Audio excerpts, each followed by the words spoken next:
There we are.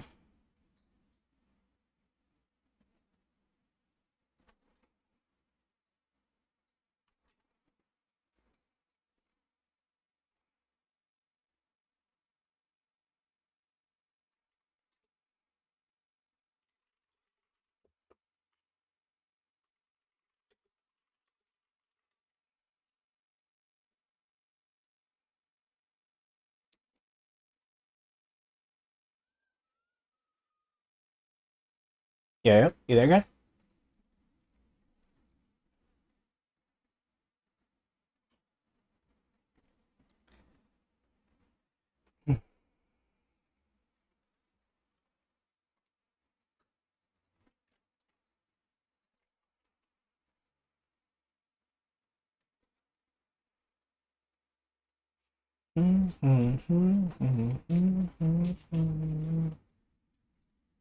Send video. That's good.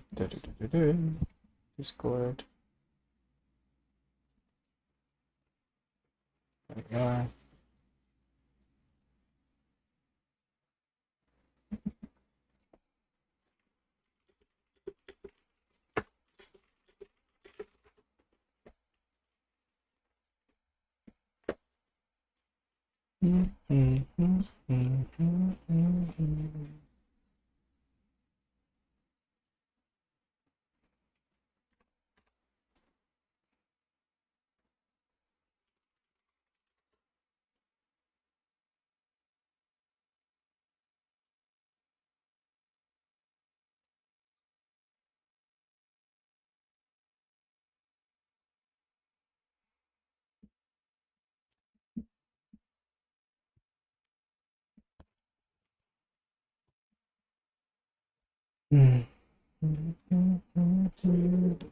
Baby, baby, babe, baby.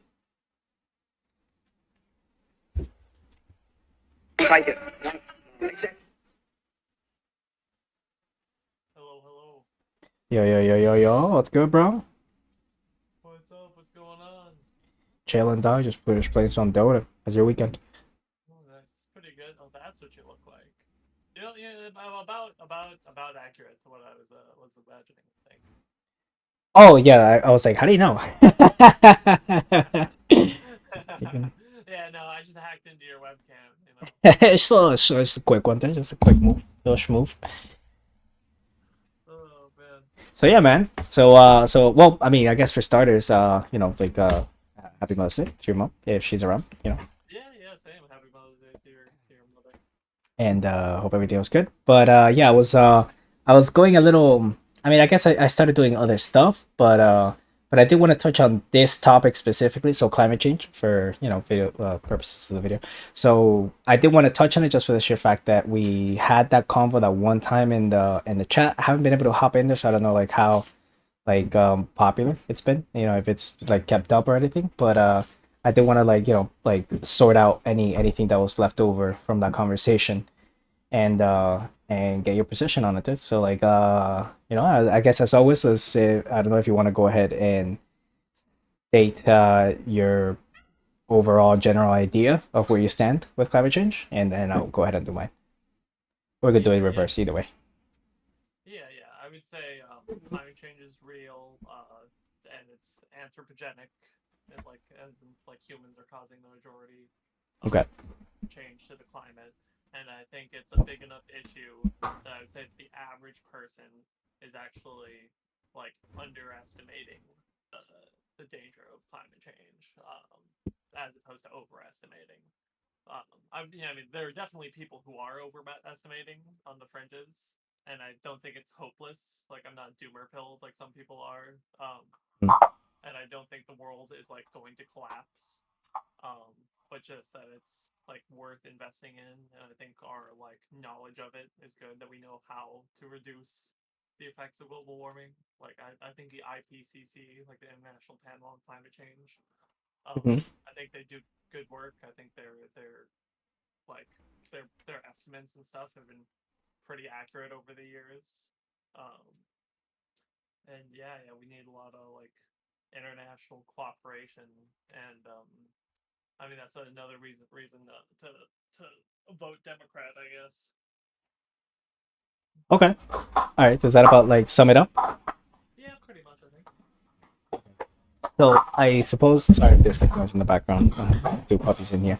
So I guess like if I had to summarize it, kind of building on on what we talked about last time when we were in the call, I would just have to say that I don't think it's anywhere near as bad as people make it out to be. Not even on the low estimate end of what the IPCC or any other scientist wants to, put forth as as the severity of climate change. I do think a good portion of it. Okay, let me not say that. I do think that we are contributing to what you would call climate change, but I guess we if we want to like I guess if we want to go anywhere, we could just go ahead and get into the heat of it, and let's just go ahead and set our definition so we don't get anything confused. So when we say climate change, what are we referring to? What would you go off by when you say climate change? Yeah, I mean, I would say, well, for one thing, that the world is getting warmer, and that's a big like part of the issue. That's pretty much like the main thing. The greenhouse gases we're pumping into the atmosphere, causing like the albedo, or not the albedo, because that would be like the reflectivity of the Earth. But no, it's causing like more heat to be trapped from the sun, and the Earth is gradually getting hotter, which causes like all sorts of different like issues with like weather and all sorts of other stuff. Gotcha. So the main issue, then it's a consequence of the issue, in your opinion. The main issue of climate change, quote unquote, would be that the Earth is getting hotter, and it's due to the buildup of greenhouse gases. I'm assuming you're gonna say mainly CO2. Is that correct? Yeah, CO2 and then methane is also a big one. Okay, so I guess it's let's just start off with the first one. So I guess if the proposal is to say that if which is like I said the other day, pretty self-evident and undisputable that we have definitely contributed since the start of the industrial revolution, whether that be ours, England's, or whoever's. We have definitely like upped the production of CO2 that we as a species leave behind. So that means that we're going to be putting out more CO2 into the air. Now, if we go ahead and track CO2, I'm sure you've seen the numbers. You'll see that it's nothing outrageous. We were sitting prior to the Industrial Revolution at what, like 200 ppms, and now we're sitting somewhere around like 450. We've certainly seen much, much, much, much worse. And if some people estimate that the tipping point in which everything will start to catastrophe, like snowball just down into apocalyptic, era, is somewhere around the 1000s. But as we know, before we had the Pergamon period, we had levels up to 4,000 ppms, and we saw nothing but flourishing, life, flourishing plant life, flourishing organisms. So that's clearly not an objective metric. So we can't say that because the carbon dioxide that we have put out has increased, that we can make any what the what the this no, sorry. We can't say that because sorry, what's the girlfriend? We can't say that because we're putting out more CO2 that we're causing any kind of measurable effect on the earth, and to discern that from its basic or natural state would be impossible. There's not a single climate scientist out there of any kind, not paleology. It doesn't matter what kind of scientist you find, they're not going to be able to tell you if we go up 100 ppms on the CO2, we're going to start seeing more concentrations of Cat 5s or Cat 4 hurricanes or tornadoes, floods, etc. There's zero basis on that. There's none whatsoever. So I Well, fail to see how it is that you could say that a buildup of, like, and I grant that we have definitely increased the amount of CO2 that we put out. Granted, it's a very minute amount, like in the grand scheme of things. Because if you want to zoom in into the last 10,000 years, sure, it might seem that we have more now. But if you zoom out to 500,000 years, it's a blip on the scale. It doesn't compare. There's nothing there. So, well, I mean, I think mhm, that is I mean, that's a good. That's a. There's a. I mean, a lot of things to dive into there, but um, mhm. just as far as the scale goes, so I think you got the numbers right, which is that we've about doubled the amount of CO2 in the atmosphere since the beginning of the Industrial It's Revolution. something like 50%. But yeah, granted, it's a lot. Yeah, yeah, yeah. And you said if we look at the scale of 2,000 years, like it's a big jump. in CO2, it's also quite a big jump in temperature. And like, when you're talking about if you scale it over the 500,000 years, you're right that it's not like that. It's not going to be off the charts Hmm. in that scale of 500,000 years. But Hmm. we also had, you know, for the vast majority of that 500,000 years, we didn't have like a globe spanning civilization, right? We were mainly and also, people died for all sorts of reasons 500,000 years ago. Like the Yeah, but that's events. deviating from where we need to get to, which is the because the argument that's put forth on your end, not mine, would be that the buildup of the CO2 is what's causing it's what will cause these increases in natural disasters and therefore worsening for humankind. But as far as I'm So seeing on my end, we have seen nothing but progress. As a matter of fact, for example, we have gone up something about like 15 or 20% in vegetation in the past 50 years, which was as predicted originally by the same people that put forth the greenhouse gases. They predicted the same thing. Obvious for obvious reasons. When you have more CO2 available, the plant doesn't have to essentially breathe as often, and it will lose less water. It'll live longer, and it'll increase vegetation. So it's not that we have seen this vegetation either in places where we already had good agriculture. We're seeing it in more arid areas, like in the southern part of the Sahara and places as such. So we have plenty of evidence showing that we have good benefits from the increase in CO2. You have very little to back up your end, which would be the worsening of the disasters. For example, the I hurricanes believe was worse before than it is now. The hur- did you uh-huh. see a source on the 50% increase in vegetation? 15, 1 5. Oh, 15%. But yeah, Yes. still, I'd be interested to see it if you happen to have it. Here, I'll just pull it up quickly. If you Yeah, wanted to say something. yeah. With the hurricanes, I mean, I'm not as like versed in that specific issue. Like from what I remember, I believe it's the heating, like the having warmer waters, makes it easier for the hurricane, like more water to get into the atmosphere, which contributes to hurricanes being like larger rather than more hurricanes. But I mean, I don't know very much about that. Like I haven't looked into that a lot recently. We could definitely write it down and look back into it. But as weather climates go, no, hurricanes have decreased in quantity, and as you may be aware, obviously, I believe they they've decreased in quantity, but increased in severity on average. no, they have not. They have not. We've definitely seen less as of now. I mean, we there's like various ways to measure. I guess like how often a population in a certain area is hit by these events. But I mean, as it stands with everything else, amongst carbon dioxide, as with everything else, it's extremely hard to tell on the short scale. Even more so on any scale longer than a couple of than a couple of years. So imagine trying to predict that we're gonna have an increase in okay, have you ever heard of the? I'm sure you have since it got popular on Netflix. But have you ever heard of the three body problem? Oh yeah, I haven't seen it yet. I got recommended to watch it though. Right. So like in physics, like the three body problem, like are you aware of that? What that is? It's essentially just saying that it becomes almost incomputable to try to measure any change in a system that involves too many variables. That's what the lesson in that is. And specifically in physics, it's related to you can absolutely measure how two systems like two bodies will behave, like planetary bodies. But the second you introduce a third one in there, it get the chaos theory takes over and a bunch of nonsense happens and it becomes incomputable. There's just no way to tell what's going to happen. We kind of have the same issue with our weather. It's been a long standing, I'm talking like centuries problem in which we acknowledge that it is almost impossible to try to model how complicated our earth is. It doesn't mean we shouldn't try, but it like if we're gonna like refer this in any sense, it will be on the short term. So will it rain tomorrow, that sort of thing. When you try to predict anything further out, it becomes extremely hard to figure out, because if you say something, if you reduce something that's so complicated like climate change to say, we have 100 different problems where the CO2's up, methane's up, nitrogen's down, this is happening, the current, like we have how the ocean current behaves, how the winds behave, how the clouds behave, how storms form. Like you have all these variables and you're reducing it to one tiny little thing and try to make that the apex of the issue. And if we fix that, we fix everything. It doesn't make any sense. It's not founded in science. To try to claim that you could just reduce CO2 and therefore reduce climate change, it's absolutely it's mind-boggling to me that anybody could put forth that and call it science. It doesn't make any sense. You're a little bit.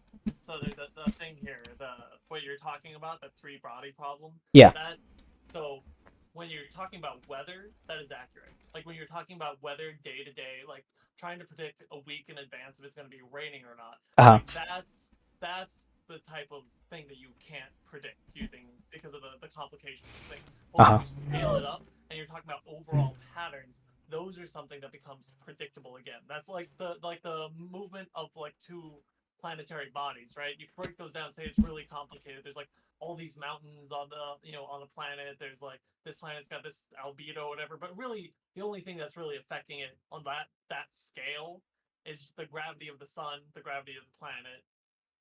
Well, that's The precisely the issue. That's why it's chaos theory. It's not. That's the issue. Because if that was the case, we could make simple formulas to try to predict that. But when we did, it didn't work out every time. And the more time passed, the worse it got because you just just allocated your minimal your variability over a long period of time is going to give you a huge variability as with any slope, right? So that's the same. That's why it was that's why it's called the three-body problem because we tried. It's not that we couldn't attempt it. We absolutely could, and we'll get good results in the short term, but not so much in the long term. But it doesn't matter if you're Well, doing that like. it's not just short term and long term. It's the different types of predictions that you're making, right? Like when you're talking about like, will the Earth be Well, look at the warmer prediction that you're or making. Yeah. cooler? Uh huh. Yeah. Like, what will the Earth be warmer or cooler? That's in a sense a very simple issue. That's one variable that you It's can not. That's the point. there are many things that affect that. Yes, but we can see what like affects it to a large enough degree to really matter, right? No, you can observe the pattern. Nobody's saying that you can observe that the Earth has, warming periods, cooling periods, We can also and we'll see absolutely touch on that too because I dispute that as well. But we can absolutely, you can say that you can observe the pattern, but to try to predict the pattern, as in we can single out a single variable that's the cause of it. That's what doesn't make any sense. So when you try to say CO2 or methane is the cause of it, that's where you go wrong. I mean, it's not saying they're the cause. It's saying we can like see Well, how much these contribute, and we can see like we don't. Well, that's the point that we can't. We're attributing it, but we can't because there's no way to respond to. For example, what would you say is the okay? Everybody, so all these fanatics on the left have these numbers. Some say 1,200, 1,800, whatever it is. What would a reasonable person say? At what point passing that amount of ppms on the carbon dioxide will cause what amount of change in the temperature? So when you have these models put forth by the IPCC, which by the way, like this thing been around since what? Since like 92 was like the first time they started proposing, and the US never joined. So since these people started putting out these models, they refused in within the model to acknowledge the fact that it's so variable, that there are natural things on Earth that matter. They literally refused. And then it was only during the fifth or the sixth sorry, what did you say? I forgot I had something in the oven. I just gotta pull it out real quick. Go ahead. It's one. It's like Do your thing, do your thing. over here.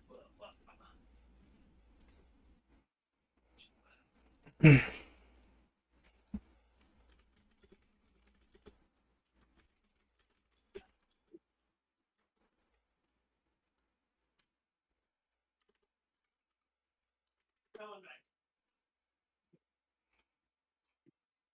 All right, I'm back. Yes, can you hear me? Yeah.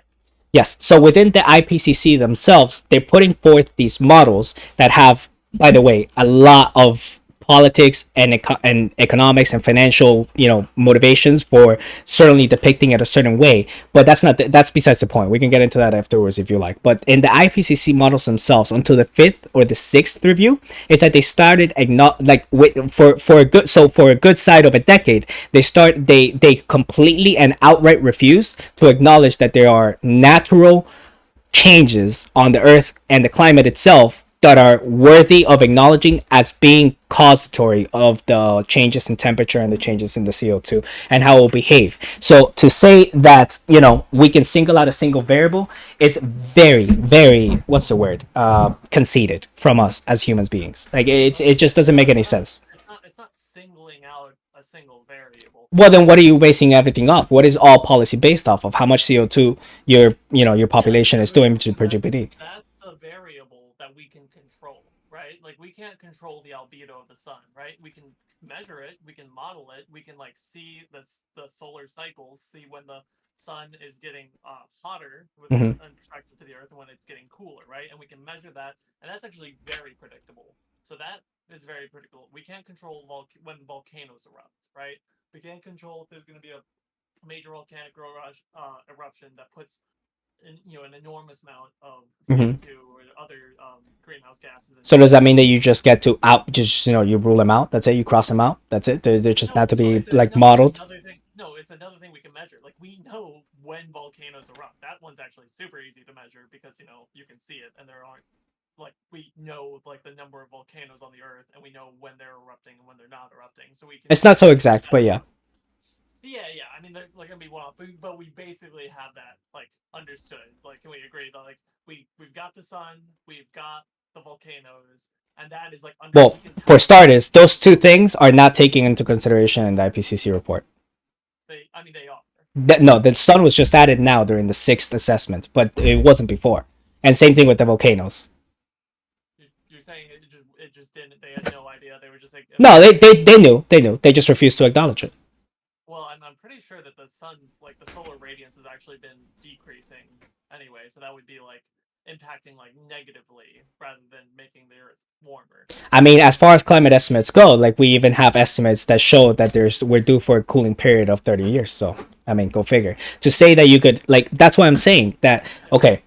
yeah, So but we're not. That's the okay, thing. Like so what I'm disputing here is the science. I'm disputing that we have no way to accurately, even remotely, measure the effects of raising CO2 because it's a multivariable equation that you're reducing to one. It doesn't make any sense. And when you span that out over the course of 100 years, which is what most policies are doing, oh, if we don't do now, in 50 years, we're going to see this. In 100 years, we're not going to have this. That's ridiculous. It's outrageous. It doesn't make any sense. It's non factual. It's not scientific. I mean, it's very scientific. Like CO2 is actually a pretty Absolutely not. How can you say it's scientific it's to? it's I don't see it. because Yeah. because they do scientific studies. Like the first one is like 1897 when they like figured out like Hold on. Stop. Stop. how Stop. Stop. theoretically Hold on. carbon Stop. dioxide works in the Stop. greenhouse What gases. happens if you try to? What happens if you try to get your predictions in a longer period of time? When you stretch it further out, what happens? What do you mean when you stretch it further out? So when you model something and you try to predict something in a longer period of time. So instead of So being like, okay, this will happen tomorrow. Okay, this will happen in 10 years. What happens when you do that stretch? if you're talking about a specific thing, like a Anything. specific Anything. weather, no, it's not any. Again, when we're predicting longer stretches of time, that's the Yeah. difference between weather and climate, right? We're not Hmm. predicting like how many, as in like the We're not predicting like which days hurricanes are going to strike, right? We're Hmm. predicting on average over the course of like 20 years, right? Like Hmm. what the average how the average number of hurricanes are Hmm. going to increase or the average like it's like predicting the or it's like measuring the But you don't see how temperature. that's besides the point. I'm not asking you about a specific. That's why I said in general, what happens when you model something and you try to stretch it over a long period of time. But you can't say in general like that. Well, Like no, any okay. You try to model how ants will behave, right? So you try to like, okay, how will they colonize? How will they spread this colony? How would they make it bigger, smaller, yada yada. So you model all the factors that the ants take. Like how much they reproduce. Are there any nearby insects that could invade? You try to get all these variables and you plug them into this equation. When you stretch that over a period of time, a longer period of time, you're doomed to get more variance, as in it's not going to be as accurate, correct? So the same thing applies to any model that you do. It doesn't matter what it's about. It well, doesn't yeah, matter if no, it's about climate or weather. It's going to get yeah, yeah, worse. yeah, to a degree, and that's why they include in the IPC, like in the IPCC, when they Yeah. see the projection into the future, Hmm. and the same thing with like population modeling, right? When they're predicting like Any the model. increase or Any decrease model. in population, yeah, there's going to be a cone, right? Because it's going to get less exact Well, over that's the time. point. Now, you're trying to plug all these variables that we have to model the Earth to try to tell us what the climate will be like in 100 years. And you're assuming that you have no leftover variables outside of that, and that what you have modeled is correct. That's not scientific. That It's doesn't not make any assuming sense. that. That's what they do is they go Yeah. and look for the other variables. That's why Okay. when So, they for example, let me put it like they this. added in the albedo of the sun. They added in So let me the put it like this. albedo of So we've been modeling this for the past what 50, 60 years. So have they been correct at all ever? yeah, yeah. No, They've been they pretty haven't. correct. Where? On Please average, tell they've me. been pretty correct Please all tell the me time. how. Please tell me. Yeah, like the majority of the scientific consensus was that the more we like put out carbon dioxide into the atmosphere, which we were doing like since the 60s. Again, now you're reducing it to. I'm gonna take that away from you because you're reducing yourself to one variable, and I could very easily pick that apart. That doesn't make any sense, right? So just in general, so what they have predicted would happen. You Uh-huh. can't do that. They predicted because they were saying back then they were saying carbon dioxide and other greenhouse gases. They're saying like this. Well, back then they were saying global warming, not climate change, but okay. Sure, but they were still right because the globe is warming. Okay, but they were No, saying but we've got into cooling as well. Like I said, we're predicted to go into losing. temperature of Has the raised by Earth. what, a degree? Yeah. It's been raised by a very significant amount. A Okay, degree, a literal degree, 50 years ago, a like literal degree. that 1 degree is a lot for global average temperature. You know what the average temperature Okay, of the Earth is? here's yes, I do know, and here's where you're baking all these assumptions into your pie, and you don't realize that they're all faulty. For example, why do you say that an increase in temperature would be a bad thing? Like even a mild one like that, like 1 or 2. Why would you say that's a bad thing? What Because makes you think that? it's because a lot like rapid change is like bad for as like adjusting as a society, right? Like if we Okay, but what does that mean? that would be good for us. Okay, but what does that mean, right? So when you say, okay, we're gonna increase the temperature globally, let me see if I grant it, if it's clear to you. If I grant it, let's say the right, what is it now? It stands somewhere globally, what, 98? So let's say it goes up to 100, right? Like globally. So what do you think is the effect of that? Let's see what the average global temperature is. Just so I get yeah, it's 14.988 C, which is like that's like 80? 50. That's like 50 something degrees in Fahrenheit. But yeah, no. Hold on.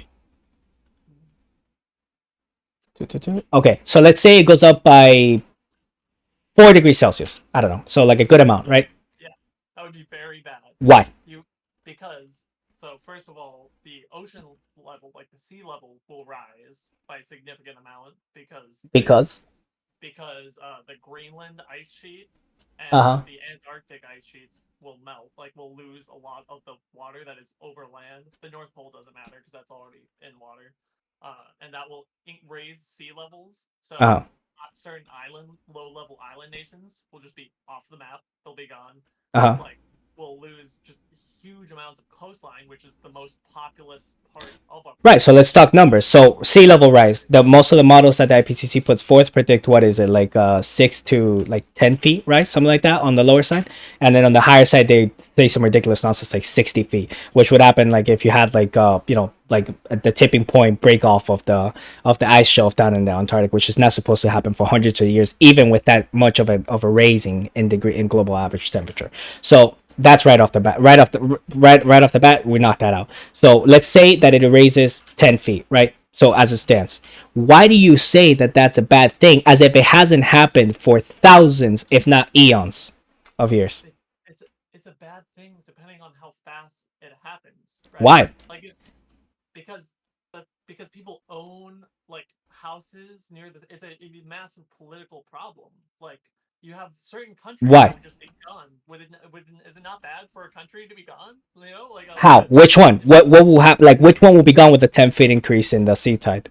like what Nauru with some of the like Pacific Island nations, like they'll be like they'll lose like What half do you of think their those people will do? You think it's gonna like go up overnight 10 feet, or it's more like a gradual over the years? What do you think these people are gonna do? Like once they see that the sea level starts to rise, yeah, they'll what do try you to think they wait it do? out. Yeah, Adapt, right? They adapt. yeah, we adapt. Yeah, Okay, so but you realize that's true for anything, right? yeah.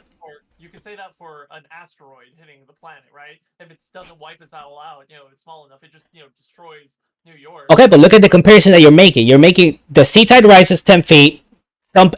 Some countries may need to recede further within their boundaries because the sea level rose, or they'll adapt and do something like what a couple countries in Europe have done, which is like Greece, that they like pretty much like sectioned off areas of the coast. So you adapt. What is it that humanity has as an advantage over every other animal? That we can adapt to the weather much better now and much better in the future, because that's what the tale told us time. We have literally almost like conquered the basic elements of disaster. Like when I don't know, when an earthquake strikes, do you think it's just like this disaster that nobody can come back from? No, like we deal with it, and we're getting better and better and better. So when you tell me that over the years we'll get a 10-foot increase in the tide, You can. There's no way you can convince me that that's a disastrous event.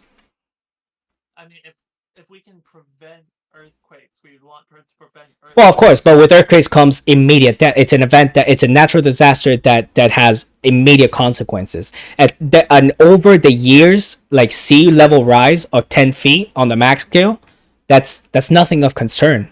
That's nothing that you should. Well, Okay, and let me not say it's nothing of concern because it's not the preferred way that I would go about things. But when you're talking that the scales, it's invest trillions and trillions and trillions of dollars to try to mitigate this quote unquote disaster that nobody will be directly impacted by, and down the line in 50 years, some people will lose their homes, and you're saying that we can't do anything in the meantime. Like, how is it that you can't attribute all these trillions of dollars that you're spending to try to mitigate CO2, the one variable? But in any case, I'll put that aside because that's besides the point. Because we're trying to make the case that you don't even need to get, you're trying to get your side has pretty much like conquered and just chokeholded the moral argument to which they have no claim to. You're trying to say that you care about the people because they will lose their homes, but you rather them lose their homes right now and die now in order to prevent the ones in the future from losing their homes. Like, I don't see how you could possibly like try to make the claim that that's what we should be doing, because I'm not necessarily saying it's a good thing that the sea level is going to rise 10 feet. easy jump there. I How want is it not? people to die. I want people to die right No, now. you I want okay? people to So you don't want people to die directly. What you want to do is make energy more expensive. So what happens when you directly make energy more expensive? More people will starve and die. Okay. Oh, sorry. I just switched the mic quick. Can you still hear me? No Yes. feedback. No feedback. No. Uh, yeah, yeah. No, I don't want anybody to die. I I want understand, as but you want to make you want to make energy more expensive. no. Well, Like how else do you do it? If you want to if you want to reduce your CO2 levels, how else do you do that besides taking out fossil fuels? I mean, you just take fossil fuels out while replacing it with other forms of energy, like you investing into other types of energy, As we have now, correct? like nuclear energy or green energy. As we have now, correct? Yeah, but we can do it more. Okay, but what has happened now? Since we're doing now, what you said right now, we're doing it right now. What has happened to energy? Our what has happened to our energy? I mean, it's It's still gotten more expensive, correct? well. I mean, that's well, a lot of that's due to Russia invading Ukraine. I'm sorry? A lot of that's because of Russia invading Ukraine. I don't see how you're making the connection that Russia's conflict is what's making energy more expensive. Yeah, well, like for It's Europe, it's global issue. Like, everybody's trying to reduce their CO2 emissions. Everybody's trying to limit the amount of fossil fuels that you can process. Therefore, the amount of fossil fuels that we have is less. Therefore, energy is more expensive because fossil fuel is by far not even close. That's a home runner right there. It doesn't get cheaper than that. but that's not the cause of like the recent like spike in energy prices. I mean, I'm not talking about the recent spike. I'm talking in the past decades. Over the past decades, energy has gotten more expensive, and as a result, poor people have suffered because of it. I mean, yeah, I don't think that's really true. How Like, is it not true? yeah, because I don't think energy has gotten like incredibly more expensive over the past decades. That this is like a massive issue that everybody's Yes, it has. worried about. Yes, it I mean, has. do you have statistics on that? I mean, sure. What do you want to go off of? Gas? Like gasoline prices, or Yeah, yeah. Why not make it as simple as possible?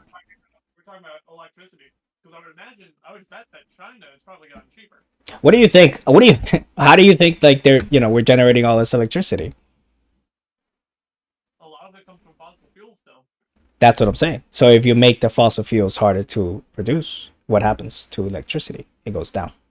Therefore, it becomes more expensive. Unless you're replacing with something like we were talking about before, like France gets the majority of its energy from nuclear. There's nothing Let's stopping put them. that besides the point for now, but because definitely want to touch on that. But let's put that besides the point. So you're trying to make the case that energy has not gotten more expensive, right? Not like massively so that it's like a crisis. It's almost okay. Oh, here we'll do a quick search.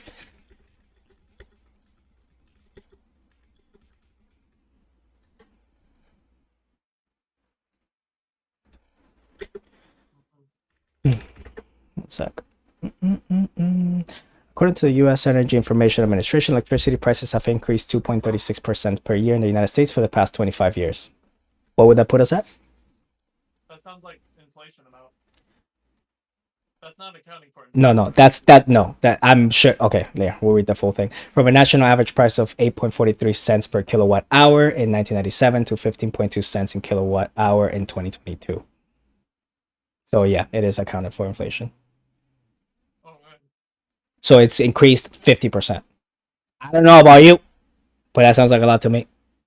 Well, that's like almost 100% increase actually, according to that. That's quite a bit.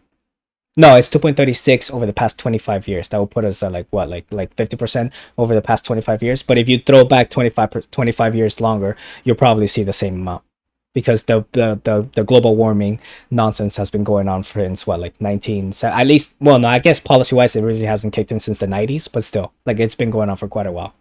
That's a good point. Like, is it because again, you're just more assuming that Mhm. this increase in price is all due to like climate change No, no, no, regulations? no, at all, at all. I'm trying to say it's because of the policy. That's what I'm trying to dog on. I'm trying to say that's the reason that energy has gone up because of policy, not because of climate change. What I would say is it's probably like there's a lot of variables that you might not be accounting for. Like, do you know you're accounting for all of the variables that go into the increase in the price of energy? You're just citing one variable, which Are you is trying to tell me that for the past 25 years we haven't been trying to decrease the amount of fossil fuel usage that we have, especially after no, every time we have some disaster like what happened in the Gulf? no, we have, Then but I how think can you like out of one side of your mouth say that it's not because of policy, but then it is because of policy? I'm not That's saying it's that's because exactly what you want, isn't it? Don't you want to make fossil fuels less, like more scarce? That's what follows from that. It doesn't matter what you replace it with, especially that no other source of energy besides like nuclear is in by any regards even close to as efficient. So you'd have to replace it with I don't know how many times fold the amount of fundage that you would need for the fossil fuels to make that anywhere near the same amount that you would need. And not to mention that most renewable resources aren't just, like willy nilly being able to put anywhere that you like. They're very, very climate specific. Yeah, you're not gonna be able to put a wind farm in Alaska or some nonsense like that. You're gonna have to put, where it's fitting. So like near the equator, stuff like that. Same thing with the sun. So you can't use solar panels wherever you like. That's just not feasible. yeah, no, that's true. It depends on the environment you have, right? I'm not saying they're bad, dude. I'm really not saying they're bad. I'm all for it if you want to promote renewable resources as we did for the longest time that we were trying that we were going to have a shortage of petroleum and all this other things going on. That's what people were pushing for. They were pushing for renewable resources so we could have something else prepared for when that happened. But the problem is that since about the 90s we started cutting on the fossil fuel and we started creating this energy apartheid where only the rich people are the ones that are get to benefit from all the years on all the industrialization that we went through, and all these other countries that are trying to develop now are being shunned for what they do. So for example, Africa is not even I'm sorry. Yeah, Energy apartheid. That's just a crazy you like phrase. that? Come I on. thought you liked that considering you used it in Where does the the end of Gaza. It's obviously just a buzzword, but you get what I'm trying to say. Because if you have a developed nations like us who are now shunning other nations like Sudan or any other country in Africa for using fossil fuels, what does that look like to you? And globally speaking, that's what it is. Especially and even domestically, when you do the same thing as you're doing now, it's just on a scale that seems a lot more diminished just because we're able to cover for them, but not to the extent that we should be, especially in Canada, which people were talking about it the other day. So, for example, here in the U.S., we're making obviously due to policy we have increased the price of energy, and there are sections in our country where people need energy for survival, not just convenience. Florida being one of them, by the way. Like, if we didn't have a seat, good fucking luck. And like if when you're creating this system, this economic system where the poor are unable to afford energy as well, what's going to happen to them? They're going to suffer from it. Whether that be survival or convenience or just whatever else it is, you're that's what you're creating. You're creating a double-edged system. Like the rich are able to willy nilly do whatever the fuck they wish, and then the poor people have to suffer the consequences of making the energy more expensive. Yeah, that's why I think we should have good progressive policies that tax the rich in order to support.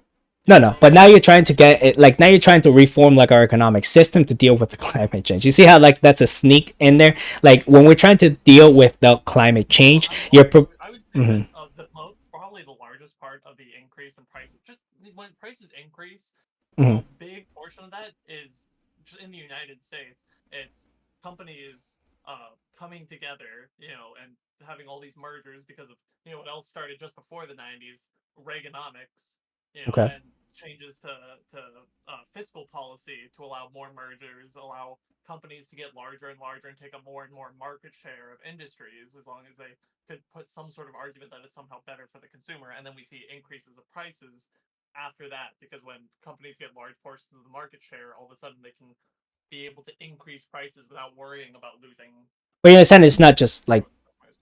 okay, Mhm. how can I put this? Like, would you concede that our policies have affected, negatively affected our lower income population? All policy or just climate policies?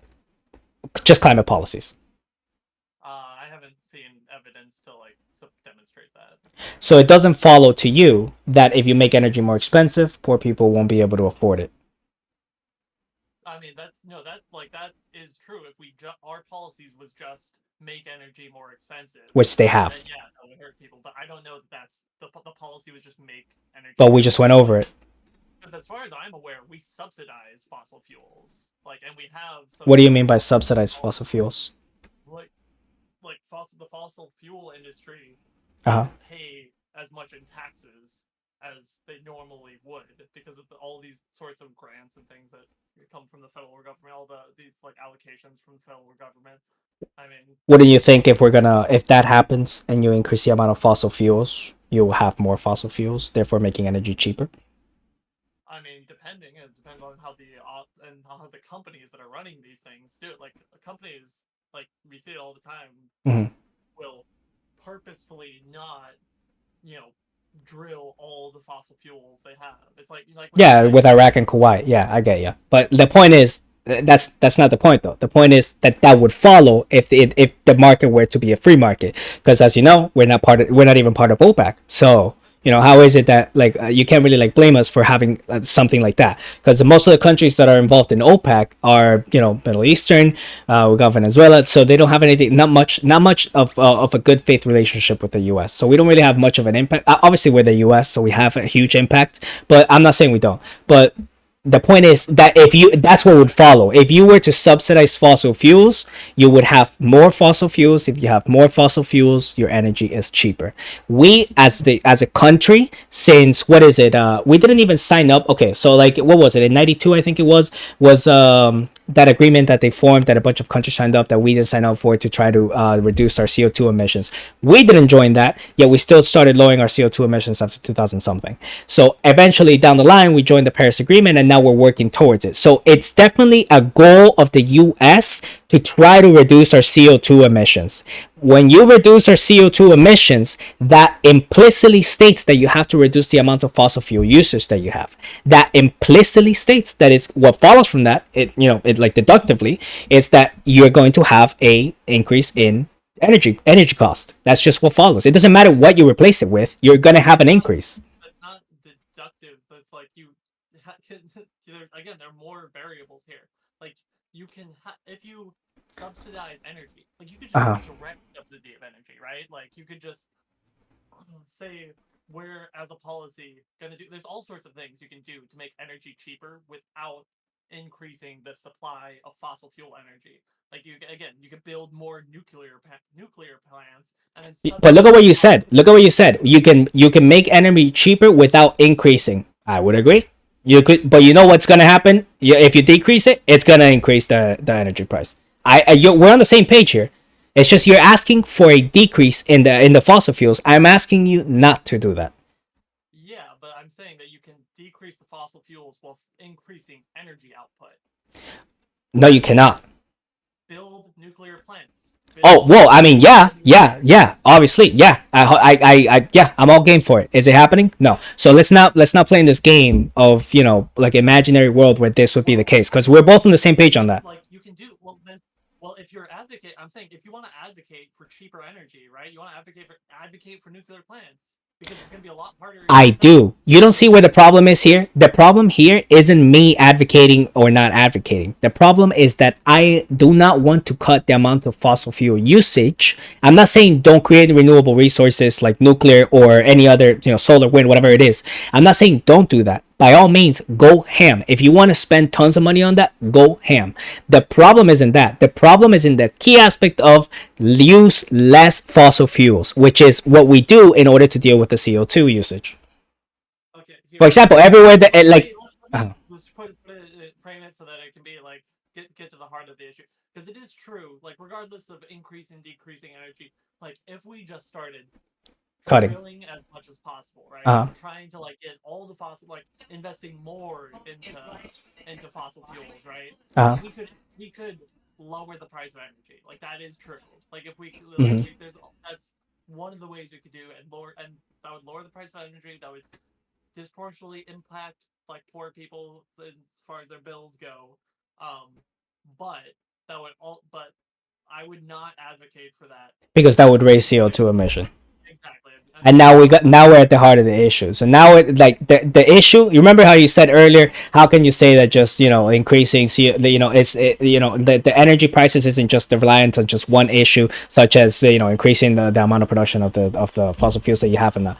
You say that out of one side of your mouth, and then the other side you try to simplify climate change to just CO2. That is not scientific. I urge you to literally just like read the science on why would you think that increasing even to 1,000 ppms on our climate that would it directly just lead to a huge rise in temperature. You're pretending like the earth has no methods of variability, like it won't react to the rises. I think I can break this down very simply, and I can Uh-huh. use both of the things to describe the same thing. Yeah. Because I like brought the point back on you. That was why I said you can't narrow it down to just one thing. So what we Mm-hmm. do in science, what the key to science is, right, is variables and holding variables constant, Mm-hmm. right? So like with the price of energy, right? Mm-hmm. You can say if we hold all other variables constant, the Mm-hmm. increase in the supply of energy, or like fossil fuels, will decrease the supply of energy. Mm-hmm. That is true. That is like you can say that like Mm-hmm. economically, scientifically. Like you can say like that an increase in supply will lower the price, right? Mm-hmm. If demand remains constant. Yep. Okay, so when I said like you are not accounting for the other variables is when you take a statement like that. You can say just an increase in supply, all else remaining equal, will increase, will decrease price. You cannot then say, therefore, in the United States, the price has increased, therefore, there must have been a decrease in supply. Like that does not logically follow. There was a Because if you decrease in supply and the price increase. You're trying to bring other variables to explain it, but it's very clear cut that that's the reason why our economic system isn't too complicated. Like we follow what is it, Keynesian economics. Like it's not something that's God sent, created. There's no way to measure. It's a system we literally created. It's a system we can actually predict and somewhat maneuver. There are forces of the market you have to respect that act naturally and they develop naturally, but we can still somewhat predict. And with the Earth, it is insane to me that somebody could say that we could predict 5 or even 10 or even 20 years out what the effect of our one gas put out would affect the earth. That doesn't make any sense to me. It doesn't. Okay, so for example, when I said increasing the carbon dioxide, people started predicting we're going to have droughts, we're going to have people starving, we're going to have more hurricanes, yada yada. What have we seen? Less hurricanes, more greenage, more vegetation. Our agriculture has increased by folds. So I don't see how you could see that and then arrive at the conclusion, yeah, we can reliably predict that if we keep with this pace or increase the amount of CO2 we're going to put out, the world temperature is going to rise. That's what's going to happen. It doesn't follow. It doesn't follow. It scientifically doesn't make any sense. It's incoherent. I mean, it's By the fair. way, I have a bachelor's degree in biology. Like it's not like I'm talking out of my ass here. I understand. I know how to read the studies. I know how to conduct experiments. Like I'm well aware of this, and it doesn't make any sense to me. I mean, I'm I'm sure you know your biology is decent, but like you got it exactly backwards though. What do I have backwards? With the understanding the like what how we can predict the economy versus how we can predict the climate, right? Like as far as like major variables that impact like whatever the thing we're trying to measure, there are far fewer of them on a planetary scale. Again, sometimes it helps to zoom out because things become easier to predict, right? Mhm. Like it's when you have a like larger like surface area from which you can collect data that can help with predicting certain things. Sure. But like with the economy, like the reason recessions happen is because we can't. There's too many like large like if you're trying to predict what the price of oil is going to be in 40 years, you just can't do it with like any degree of accuracy because so many You have much better variables accuracy that than happen. the weather. Yeah, I guarantee you that. The exact well again then the weather, but not the Climate, climate. whatever. It's almost you know what I'm trying to say, because it's become this word game, this semantics game where you switch from global warming because, oh, okay, so it's not warming all the time, it gets cooler sometimes, and then we have periods back and forth, so let's not call it global warming because that's scientifically inaccurate, so let's call it climate change. That's why that swap happened, by the way. It's the same case with weather and climate. The swap happened because there's a PR thing, right? Because Yes. the effects of climate change or global warming, you know, aren't going to be the same every place, and there's going to be some effects where all of a sudden you've got a blizzard when you weren't expecting a blizzard, right? You have Hmm. different like variations, despite the fact that the Earth as a whole is warming. It's not going to be, but that's why Dude, we but have IPCC reports put the low end of their estimates as a cooling period. the IPCC puts the low end of their estimates as a cooling period. Yes. I'm calling absolute BS on that. Okay, I got you right now. Hold on. IPCC. What they said, I'm pretty sure, is that the Earth is would be in a cooling period right now, were it not for all of the emissions that we're putting into the atmosphere. Were it not for humans, the other factors which we can measure all of them, the albedo of the sun decreasing, the fact that we don't have tons of volcanoes going on, like the Earth would be cooling, but because of us, it is instead heating up. 1 second. I have to get the name of this lady. She was part of the IPCC and she ended up having to resign. She had a whole issue there, and Because but they still use her papers. They still use all her research, and she's massively popular entrepreneur, like a bunch of works. Yeah, like she resigned strictly out of PR issues. yeah, yeah. I mean, who knows what could have happened now? Maybe she went crazy. Maybe She the fossil fuel industry yeah, got by her. far she's extremely successful. A lot of companies use her models over the IPCCs. Give me a second. What the fuck was this lady's name, bro?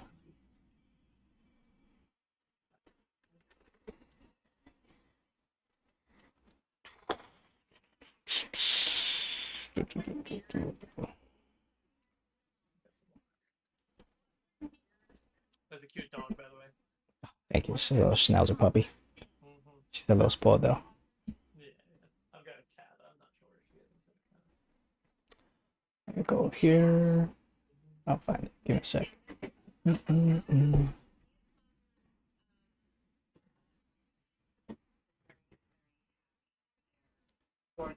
History.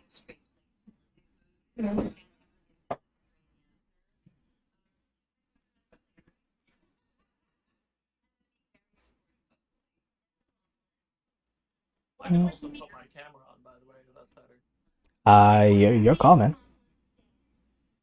Do do do do. And I can see your face. Damn, dude, where is it? 1 sec.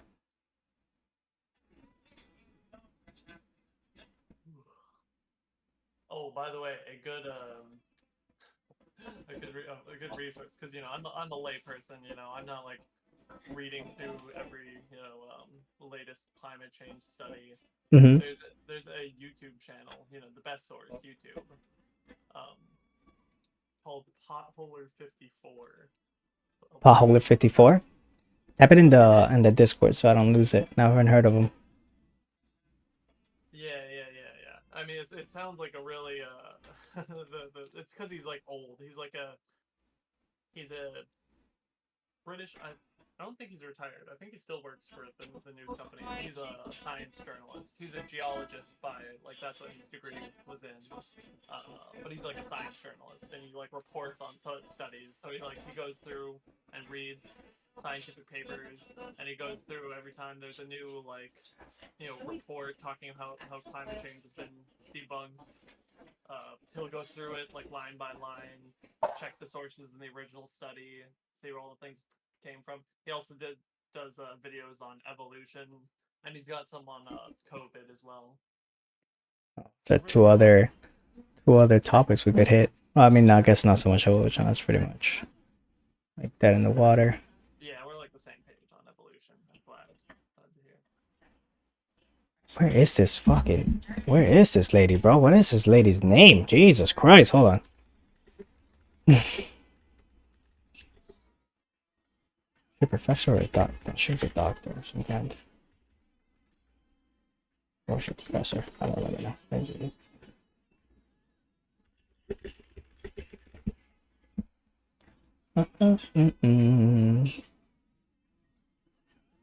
Yeah, she is a doctor. Dr. Judith Curry. That's her name.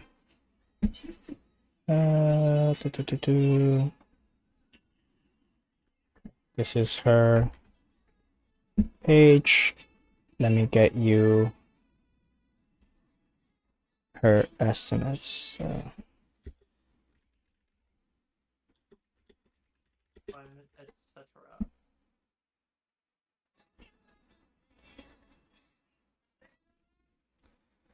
Do they have a climatologist, professor of science? She can find blog, private, yada yada.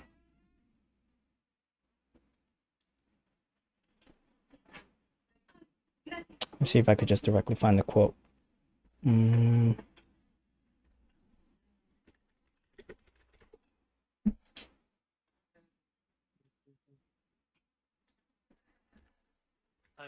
just saying there is always good money to have a controversial opinion on climate change.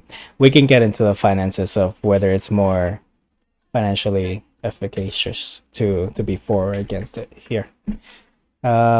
This is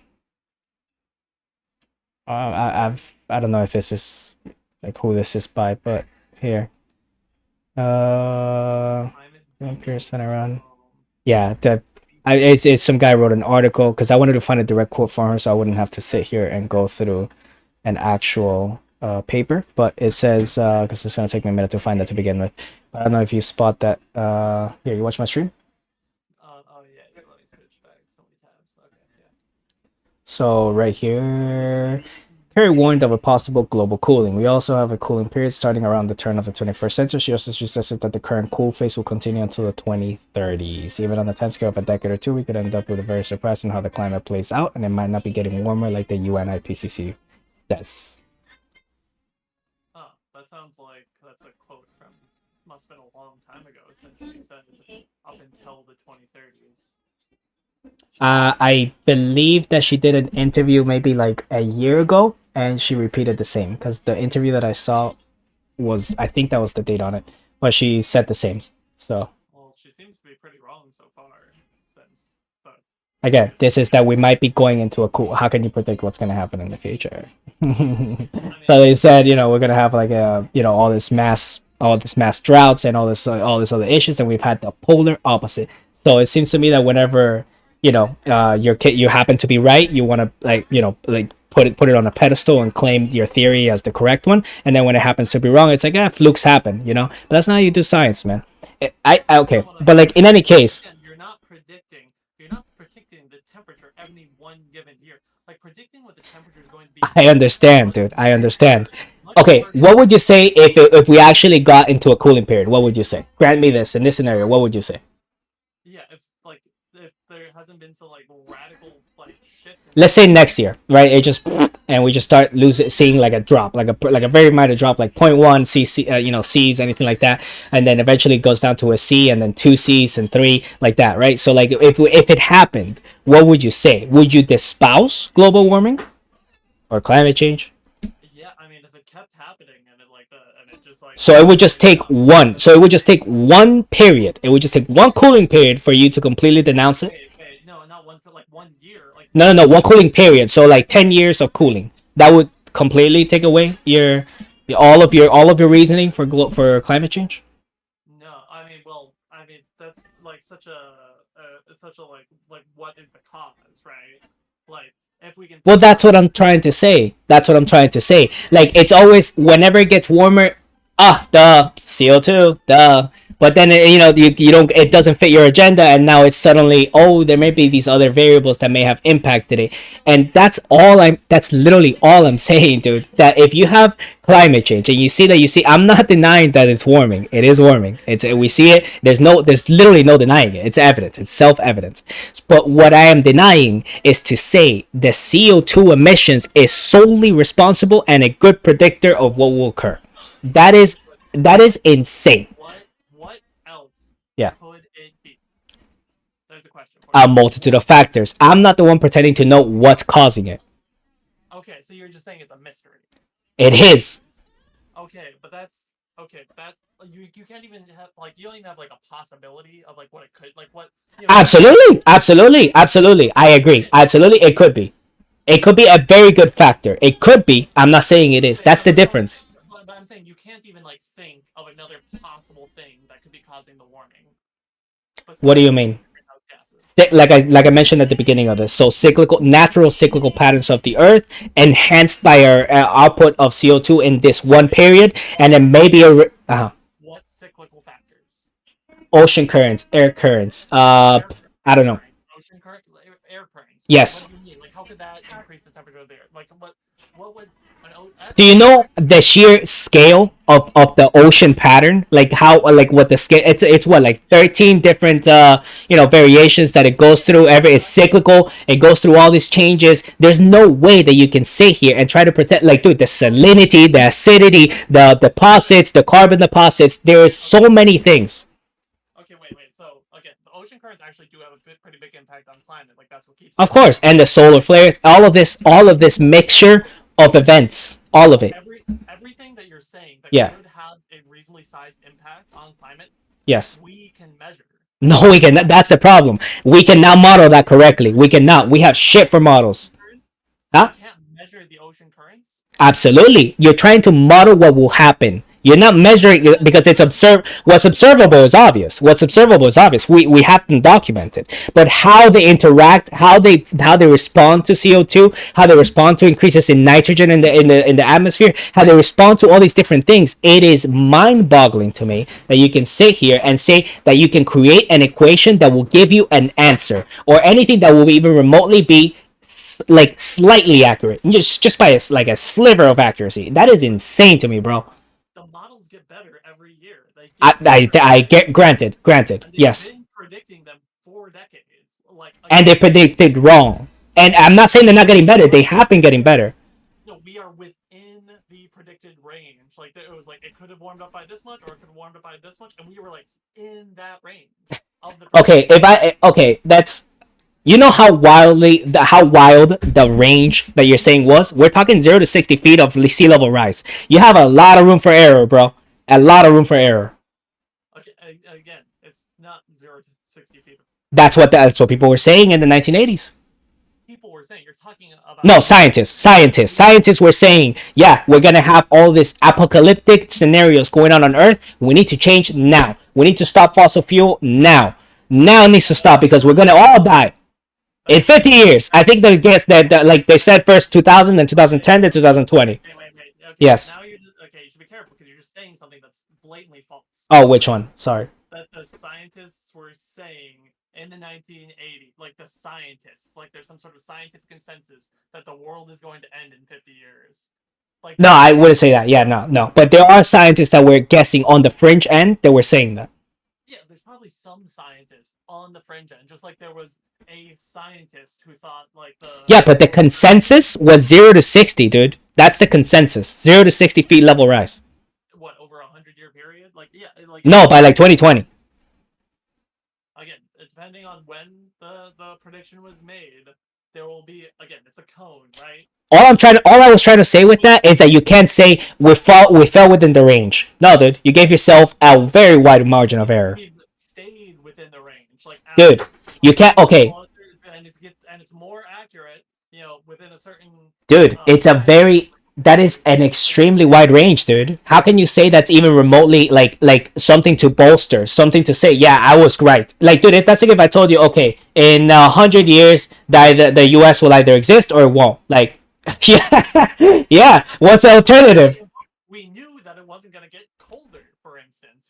That's an important thing to know. Okay, you got one. Okay, so you got one thing right. It slightly increased over time, and now we've increased, right? What about the things you got wrong? We said it was going to increase in proportion to our output of greenhouse gases, which is true. That is not true. It's like perfectly correlated when you. What are you talking about? Yeah, when you account for the albedo of the sun, right? When you take that into account, because that's the other like major factor is like the changing in variance in solar temperature. When you account for that, like statistically, like you account for that in the model, as in like if the sun is increased by 5 degrees, you take that out, right, to see just what the variance from the rest of the elements in. Then it tracks basically perfectly with carbon dioxide. I'm calling BS on that. You want to You want to go ahead and pull up the facts on that? Yeah, yeah, yeah. Let's do it. Let's see. Carbon dioxide. How can I help you find this? What am I searching up for?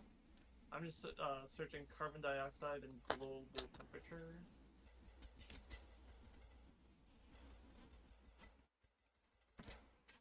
Because what you state, just to reiterate, what you're postulating is that there is a direct relationship between the amount of CO2 rise and the temperature change, right? Because Yes. what it sounds like to me is that you're trying to use the model that what's that guy's name? Michael something. Michael Mann. The Stick graph? yes, that's what it sounds like to me. That's what it sounds like you're saying. Yeah, yeah, it's the hockey stick graph. The hockey stick Okay, but graph you know is that was debunked. incorrect.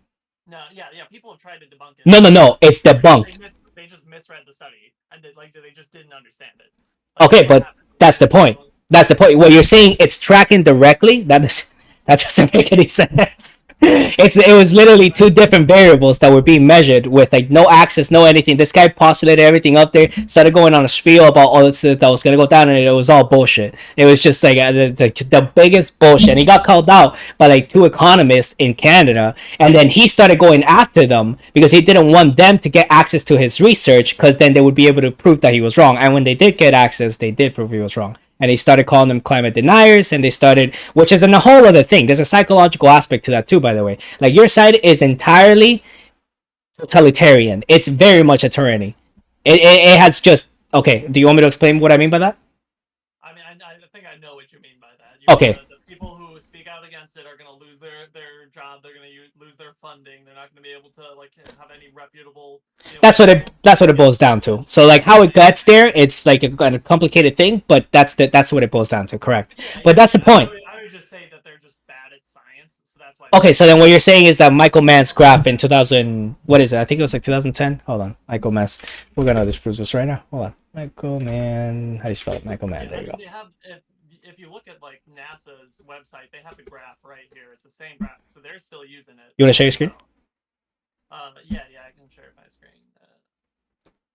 But wait, you don't think I'm saying that like the numbers are wrong, right? Like it's how it was like graphed. That's wrong.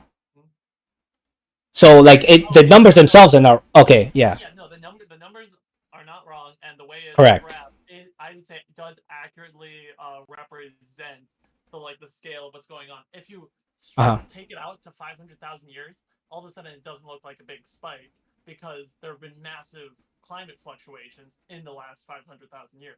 Mm-hmm. But like if you again look at it just for like the degree to its change, it's like that's why it's a hockey stick, because it spikes. But you know what you're saying, right? Like you're saying the degree of its change. Would you mind like reading that for me? Like, would you mind reading that graph for me? Yeah, yeah, yeah. Actually, you're missing what made it a controversial graph to begin with, which was that they added the temperature on top of that. Because right there, you're measuring just the CO2. Oh, sorry, I'm looking at a picture that you posted in the. Oh, wait, there we go. Let me look at your screen. So yeah, so that first graph that you see right up there, right up top on the top right, that's measuring your years at the bottom by your CO2 and ppms. So then that red right over there, that's temperature, homie. That's not your CO2 emission. That's temperature.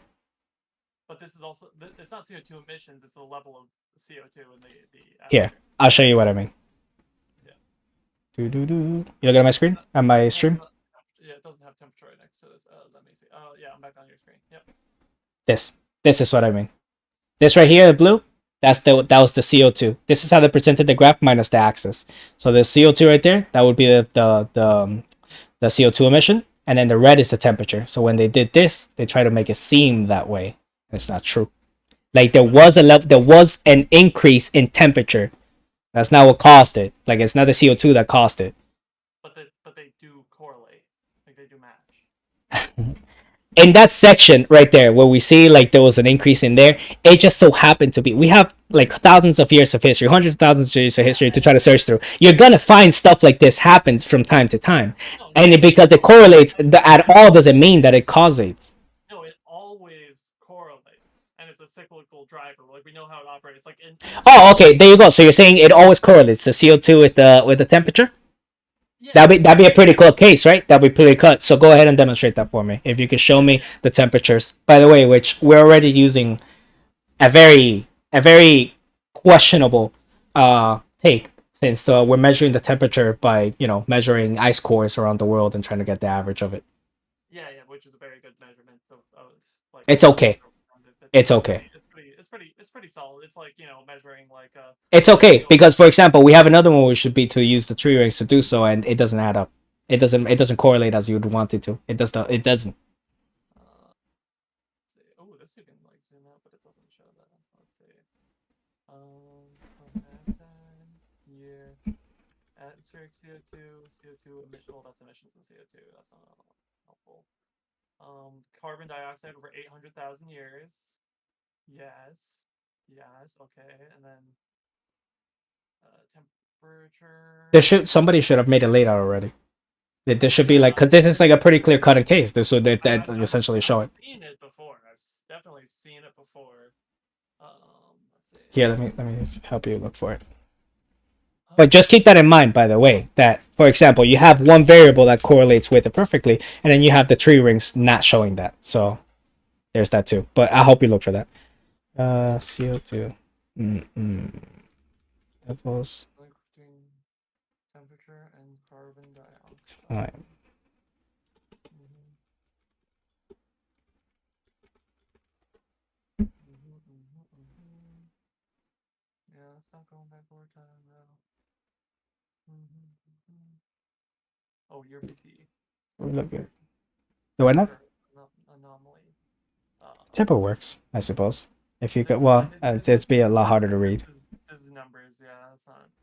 I mean, it works, but it's a lot harder to read. So I'm not trying to. Exactly. I I'm need a trying to do clean that. graph to see.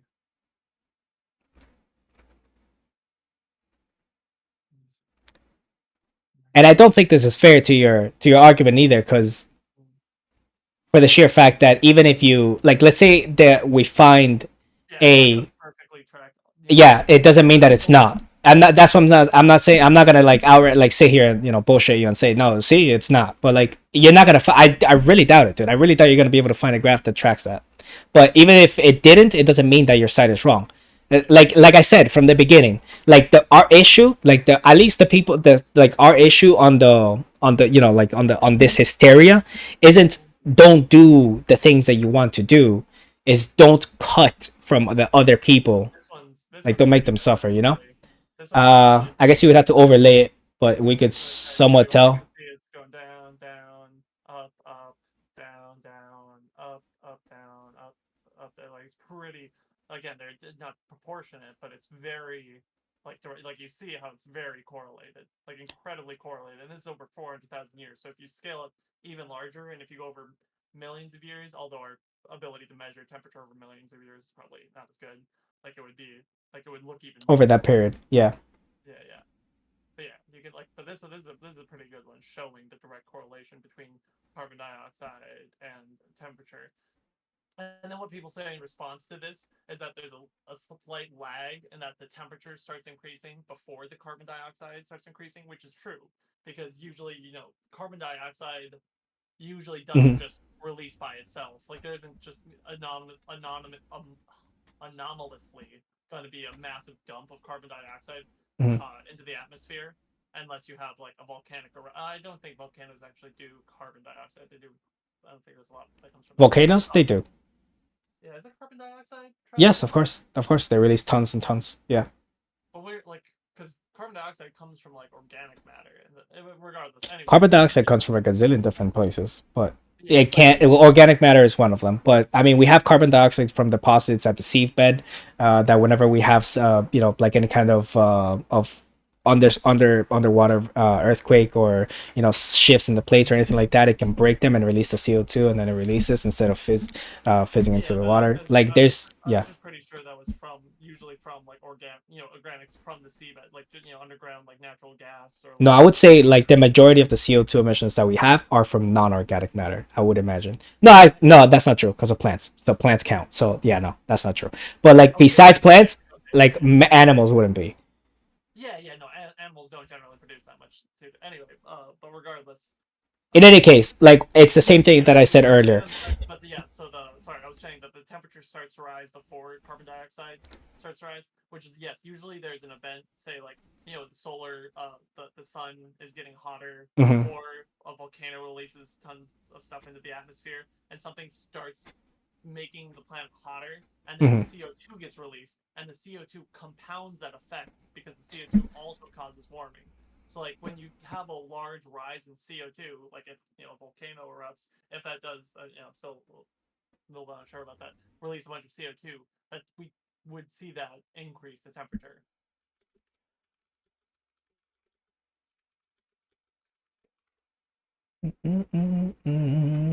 and then increasing the temperature does also increase the CO2 output generally, because then like there is, like you said, there is a greening effect that happens. But if you have humans going around like cutting down rainforests and polluting the ocean, killing off microorganisms, then that's gonna, it's gonna impact the Earth's ability to take in that excess CO2.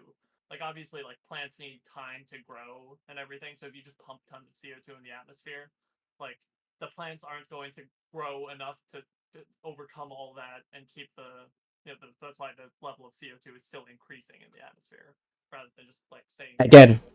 like every single time you try to make a conclusion, it's directly drawn from a non sequitur. It doesn't follow whatsoever. I can't see like any reason for you would track, CO2 and then blame it on that sole one as if you knew all the other.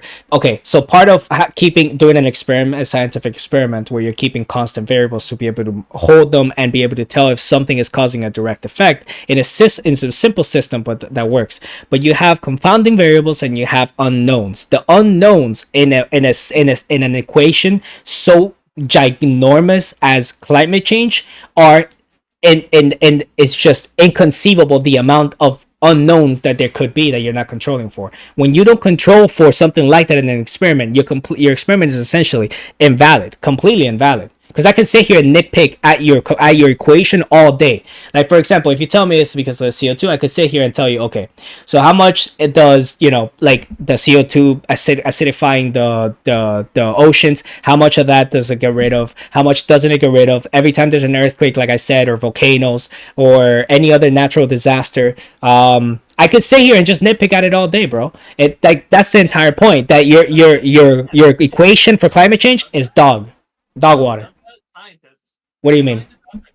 There are geologists out there. I'm not There saying that that's the entire point, because like when you sit here, like if we were the first ones to ever think of this as a problem and we were trying to come up with an answer, what would we say next? Oh, we're gonna have to try to model this and try to see if we can control all these different variables and narrow down one that matches that directly affects it, right? So that means that you have to be able to come up with an equation that says if we see a rise of 100,000 ppms of the CO2, you're going to see an equivalent rise of 1 degree of temperature. And you don't see that. Why? Because there are variables outside of that that affect it. For example, let's say even if no, the wait, CO2, you can't if, wait. No, But hear me out. Hear me out. Hear me out. Hear me out. Here, because I'm gonna grant you something. I'm gonna grant you something. I'm gonna say even if the CO2 was proven to every 100 ppms by for sure, 100%, it causes one raise.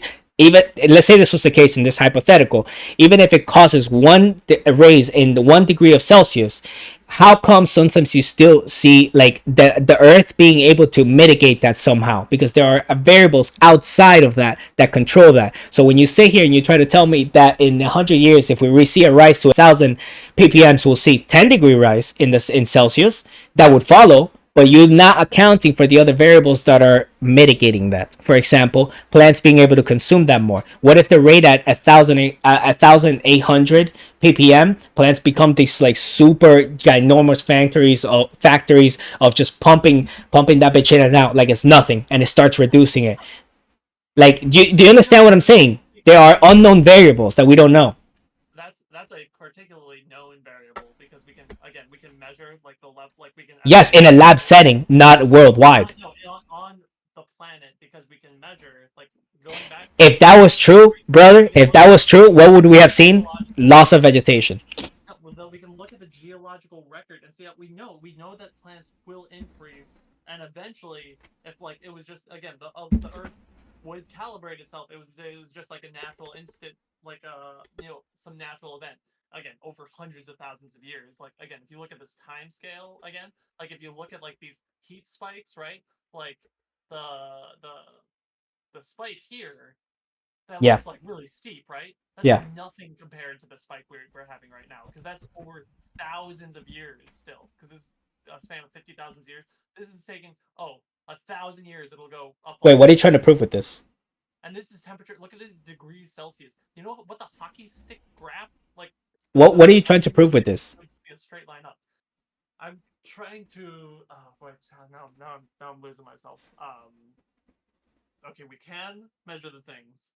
Scientists are doing this. The things you're talking about, the possible what ifs that we Unknowns. don't Uh huh. know, yeah, the unknowns, like all the ones apparently that you're capable of thinking of, it seems like people have already thought of that and are taking it into account and have taken into You account. understand? I'm a nobody, and I just came up with that in like 30 seconds. Like, if you gave me Yeah, time to sit down and actually come up with something that you couldn't, for example, I don't think one we could. second, I don't think. 1 second. Mhm. Okay, so different plants species will process CO2 at different rates, whether that be because of their makeup. So being C4, C3 type breathing plants or whatever it is, you would have different rates at which they convert. So you can have one specific optimal rate of CO2 to O2 conversion. So you can't tell me that you're gonna sit here and measure the entire greenery of the when we still have unmapped portions. That's how bad it is. And when you're gonna measure the entire greenery of the Earth from space and be able to tell me the optimal amount of ppm that they would require, so that's a variable that can be accounted for. That's the type of thinking that I'm telling you would require for this. Like, I'm not gonna, dude. Come on, it's decades worth of research, and you think I'm gonna sit here and give you an actual reason of an unknown? They would have started tracking it already. So I'm not gonna be able to like give you an actual answer, but it's an Well, example of one, is what I'm trying to get at. It's an unknown that we can't think of. So it's an unknown to you and me, but it's not an unknown to the entire world. But there are unknowns to the entire world. That's the entire concept of that science. doesn't. That, yeah, but that doesn't. That doesn't. That's like a ridiculous like example. Like again, we Because the know example doesn't matter. It's an unknown. it's at scale, like because you're hypothesizing like what that unknown is, right? For that unknown to be like to actually be possible, right? That's saying that there's some unknown mechanism in basically all plant or in a percentage of plants that's significant enough to have this like what 30% Okay. uh, The reason I referred. Okay. but you see why this is like a ridiculous example, and that's my point. Is that like Yeah. these unknowns, Hmm. like you can take the space of things that will that are likely to affect the climate. You can narrow down that space to Let me figure put out it like this. You know what? Let me how put it like this. how I wanna test your how aware you are of how complicated something so simple could be. For example, in did you ever take physics, like advanced physics? no, I haven't taken advanced. Okay, physics, but you in can do advanced physics, you try to study topics such as how to calculate eddies. So eddies is like turbulence that will form in the water, and you want to calculate how they behave, right? yeah, That is impossible. Impossible. yeah, Impossible. yeah. I'm talking in a pool. You create a current, right, and you get these eddies that form. Impossible to calculate how they will behave. But So imagine you can't do it in a pool. Apply that to the world, bro. that's again, but that's not what we're doing. It's the same thing with any liquid, though. It applies to solar flares. It applies to liquid. It applies to air. It applies to everything. That what I just said, that applies to everything. It becomes too chaotic. No, you're talking about individual phenomena versus generalizable patterns, right? Like again, you can't predict Mm-hmm. eddies. That is true, but that eddies are like the weather, right? Like you can't predict the weather on any given day, but you can say that if you like increase the size of the objects you're dropping into the pool, like keeping everything else constant, that waves are going to get larger. If you increase the mass, the waves are going to get larger. You can't predict how the actual wave itself will look, but you know the general effect it's going to have, especially like again over time you can say that there's going to be the average of Yeah, like and that's the issue. size You're mass. so you see how you're picking. You see how you're picking the size of the object there, right? Because it's very evident. It's intuitive. That's what follows, and it's easily testable. Now, when you're dealing with something like climate change, you're giving me, for example, you're giving me one method of measuring that actually, it's like somewhat compares with what the temperature, with how the temperature behaves. Try tree rings now. Try to match a graph of temperature to the tree rings. Temperature to tree rings. No, Yeah, I mean correct. Like to tree rings are a more specific no, thing, it right? doesn't track with you. It doesn't track with your temperatures. What Well, I'm trying to I know. get. I don't know anything about tree rings, so I don't know how they're supposed to. I mean, It's it's another accurate way of measuring temperature. oh, because the size of the tree rings. Well, that's like because that measures how long, like the I don't remember the exact science of how it is that they use tree the tree ring. rings to do it, but it's how the plant responds to the changes in climate. Yeah, yeah, or like carbon So dioxide. because the tree ring represents that stage of its life because it grows outwards. So you will have like a perfect like snapshot of what that climate looked like at that point in time. And we have a pretty good idea of how to date the tree rings. So when you use the tree rings, it doesn't actually track with your temperature changes. And that seems like a good idea because it's a perfect snapshot of what the climate was then. To determine historical. What is this? Climate data dot info. This seems sketchy. Northern Hemisphere tree I'd have to rings and get back to you temperature. with a reliable source because I don't know any off the top of my head. Oh yeah, so it looks like it It tracks doesn't track about. perfect. I mean, it looks like it tracks like all right. You see how it's down and it's up over there and then it's not? Like it doesn't. I mean, it's. It doesn't. It's even split at the end. I mean, this one spikes too fast, maybe for it to affect. Well, I mean, it just cuts off at the end. We don't know what It it's doesn't track, bro. Like it doesn't track. I mean, You're gonna superimpose them. That doesn't mean that they track. They're just superimposed. yeah, That's but it all. looks like this doesn't track like as As accurate, like correct. well. Yeah, Yeah. yeah, but which is more a more accurate measure of the temperature? Is it the tree rings or is it the ice cores? Disputable. That's you would have to ask an actual side. At that, I mean, maybe that's a question to like deal with, and then, but at the end of the day, like I'm indulging you in this for you to show you that it's not like an undisputable science. It's not. It's very contested, and the only thing that but I don't really want to like really argue this to begin with because you would have to like get an actual scientist on board and see if we're either of us are like dead fucking wrong on some of this, and we would never know, so nobody will correct us. So what I wanted to do is to like that's why at the beginning I started off with trying to defeat climate change as it is on a moral basis because I don't agree that we should do all this. We are sacrificing in order to gain. So we are sacrificing actual lives. So people are getting poorer, people are actually dying for us to try to reduce the carbon dioxide on non-science, on literally non-science. Like it's literally just a fat gas. I'm not saying you're wrong. You could entirely be correct. And it could entirely be that if we go past like I don't, well, no, it couldn't be because we survived 4,000 ppms. But in any case, it could be that humanity suffers great loss past like I don't know 1,000 ppm or something like that. I'm not saying you're wrong, bro. That's not what I'm saying. But you cannot with this with the evidence that you have provided forth, not you, that the scientists and all these researchers have provided forth. I am not even remotely convinced, not even a sliver, bro. It is so like arrogant and conceited of humanity to try to like undertake a project so like so large and so complicated, and I don't think that it's worth making all these people suffer on a whim, because the like oh, that's so funny. It kind of relates back to Plato's argument. Are you there? Yeah, I'm here. Oh, sorry. I It says my stream has ended. What happened? Oh yeah, yeah. Well, I just closed the stream. Oh, your stream. Okay, my bad. Sorry, because I got spooked the other day. That video Oh, didn't you're save, good. and I was like, no. But in any case, what I was trying to say I is, like the Adventure Time background. oh, thank you. Oh, I have an adventure tattoo here too. And oh yeah, my full like my whole sleeve is all anime. I'll show you after.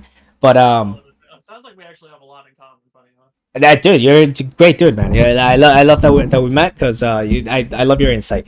But hold on, let me remember. So Yeah, yeah. You're saying you're okay, not yeah. morally So opposed. I am morally opposed against it because you're asking for too much of a sacrifice.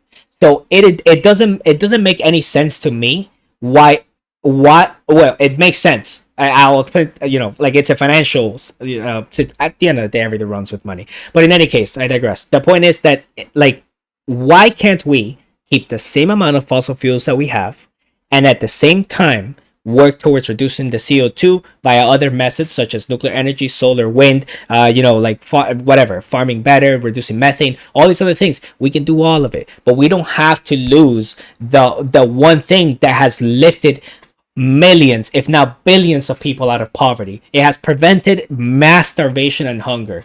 They are a needed resource. We as a country, like the Western nations, Britain, the U.S., Spain, France, Russia, China, we have all abused the system. We lifted ourselves out of poverty, and now we Yeah. expect other nations around the world to do the same. It doesn't seem fair to me. Yeah, yeah, no, I agree. I agree that we shouldn't just like because we did benefit greatly from just pluming fossil fuels into the atmosphere for decades and decades, Hmm. over a century now.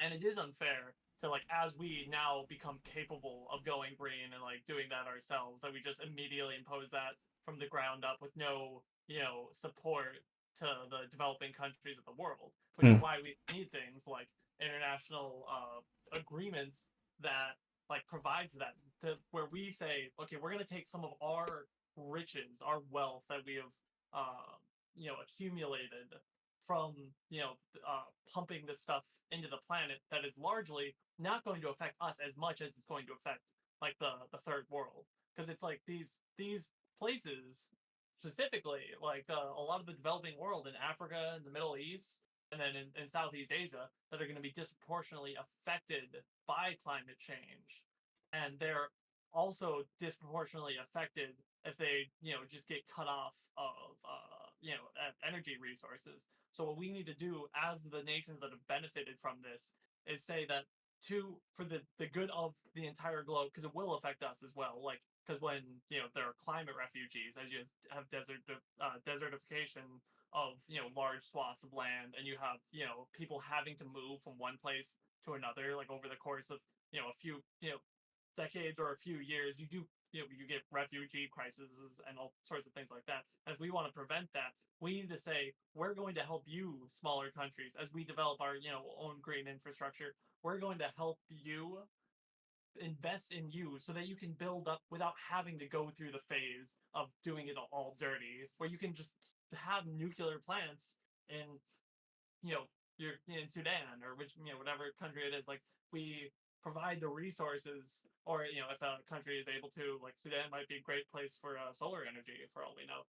Um, like we'll provide the resource to make your uplifting into the first world, into becoming like an economic powerhouse like us, easier, and so it doesn't have to pollute the environment like we did. So I guess I would have to like politically like refute that, and I would also have to um what would you call it? Pragmatically refuse that. So what you're saying, what you are trying to espouse, would be such a perfect world. It is such like an idealistic version of what humanity could achieve. But we could get to like like next level of civilization with that kind of mentality. It just doesn't occur. It doesn't track onto real life. There's no unanimous consensus around, not even just like the west and the east. There's like within themselves, they're split down. I mean, in this country, we're split right down smack in the middle. So half the country wants to behave as if such a world exists, and then the other half doesn't think that it's even remotely possible. And the problem with your side is that history does not track your records, it tracks our records. So it tracks the records of that's never going to happen. Countries will have their own self-interest in mind, because that's just how society is higher is based on the hierarchy in most of our societies, and it's never going to change. It shouldn't change, actually, because we're not capable of reasoning past that. You're asking for a literal perfect world. It's not feasible. It's the same reason that we've seen, and I mean, I guess this, my god, this can branch out into like other aspects of life, but that's kind of how we're right here in the same place. But like socialism, thinking that we're going to have this perfect system where everybody just, there's no monetary system, and there's no property, it's just a communal place where all people get along and everything's great. It doesn't work that way. And Well, I'm not yeah. saying that it's going to happen exactly like how I'm saying. I'm stating what like the principle is. Like this is the general direction that we want to try to go for. Just like you're saying, Mhm. that you want to not sacrifice, the poor now for the benefit But of you the understand that's what you're asking for. That's your ask. How can I give that? How can I grant that? I'm not asking for that, but like again, but what you're saying, I could say the same thing that like you're saying that we shouldn't sacrifice the poor. Well, I mean, history history will show us that the poor always get sacrificed. So what's the bother? What's the point in advocating for not sacrificing the poor when we're going to do it anyway? Like I don't think that argument makes sense. Like No, I'm that's saying that's the poor that get that treated good. that's that argument doesn't that allegory doesn't track. Like if you're trying to compare the two, not allegory.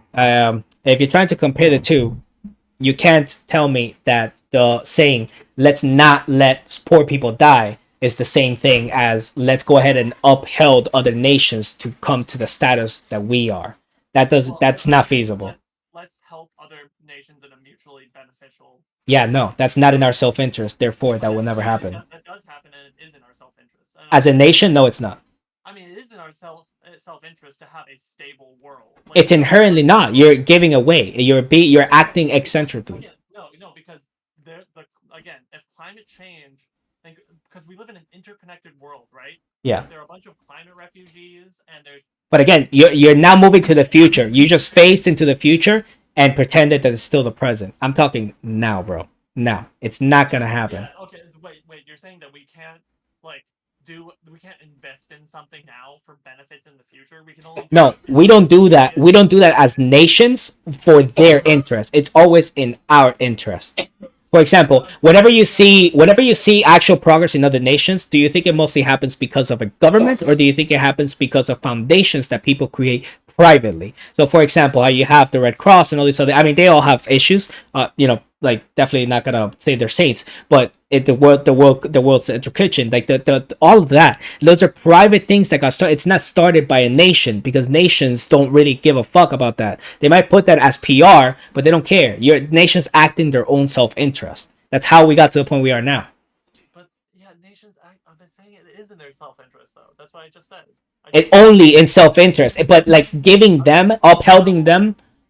I was explaining how it was in our self interest. Like, wait, what? Think of like post World War II. That's a perfect example. Okay, your reasoning for being our self interest doesn't make sense. I get what you're saying. You're saying like like upholding them, making them rise to our level is in our benefit, because then we can move on to renewable energy and stop using fossil fuels, and we can all live kumbaya. No, that doesn't And our track. country, and we'll have stronger allies, and we'll have a more robust We economy. don't want stronger allies.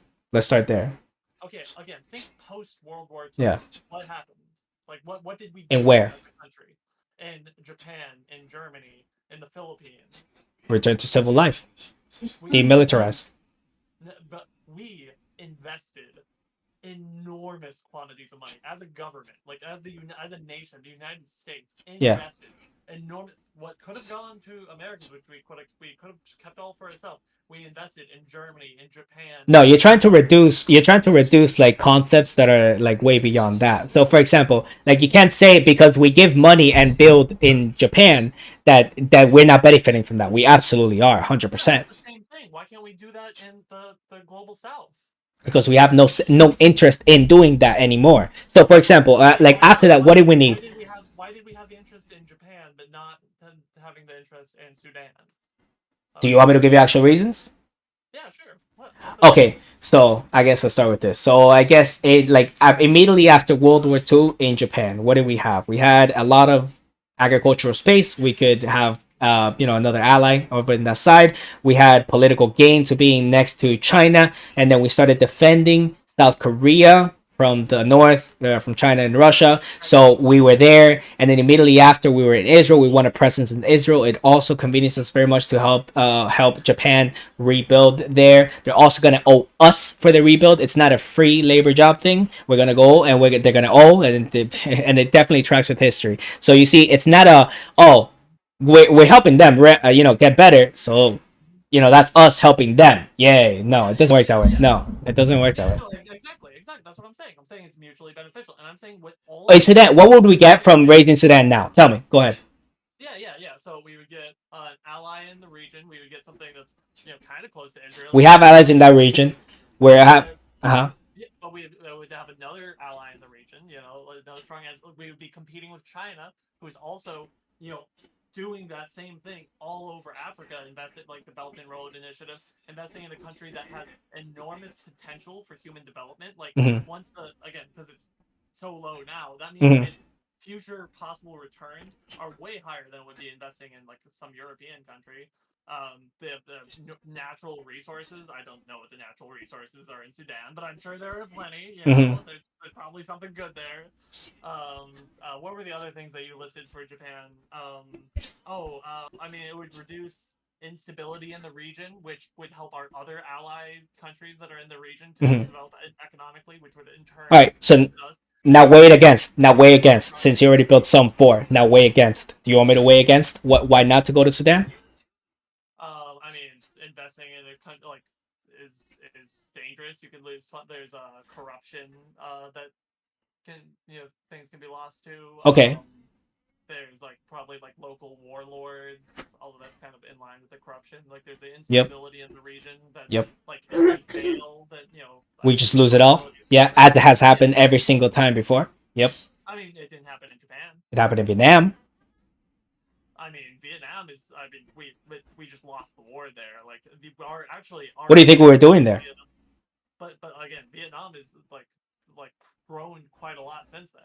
Okay. And it was worth it. Okay, we can get into how much Vietnam has grown if you like, and we can also We can say South Korea though. We invested a ton into South Korea, and like and we got to keep our profits. Yes, that's kind of the key there. yeah, So if you when you raise another nation like that, it costs in the tunes of billions, if not trillions of dollars. You're asking for all this money from your population to develop another nation that, in the case that it could fail, you will lose it all, possibly be worse, and actually like take political flame. So for example, if we went to Sudan, you think that's just like willy-nilly? Like we just landed ourselves at like a very sweet spot right below almost all the Arab nations. Now we have access to all this territory. We can start trading with South Africa much better. We can start controlling even like Ethiopia and all these other places. Like how do you think the world's gonna look at that as the imperialist America? So you think that it's not just like there's all these great things. There's the bad things far outweigh any reason for we would invest in a country with no reason to gain from it. So we need to have a very good reason on our plate. you said no reason to gain from it.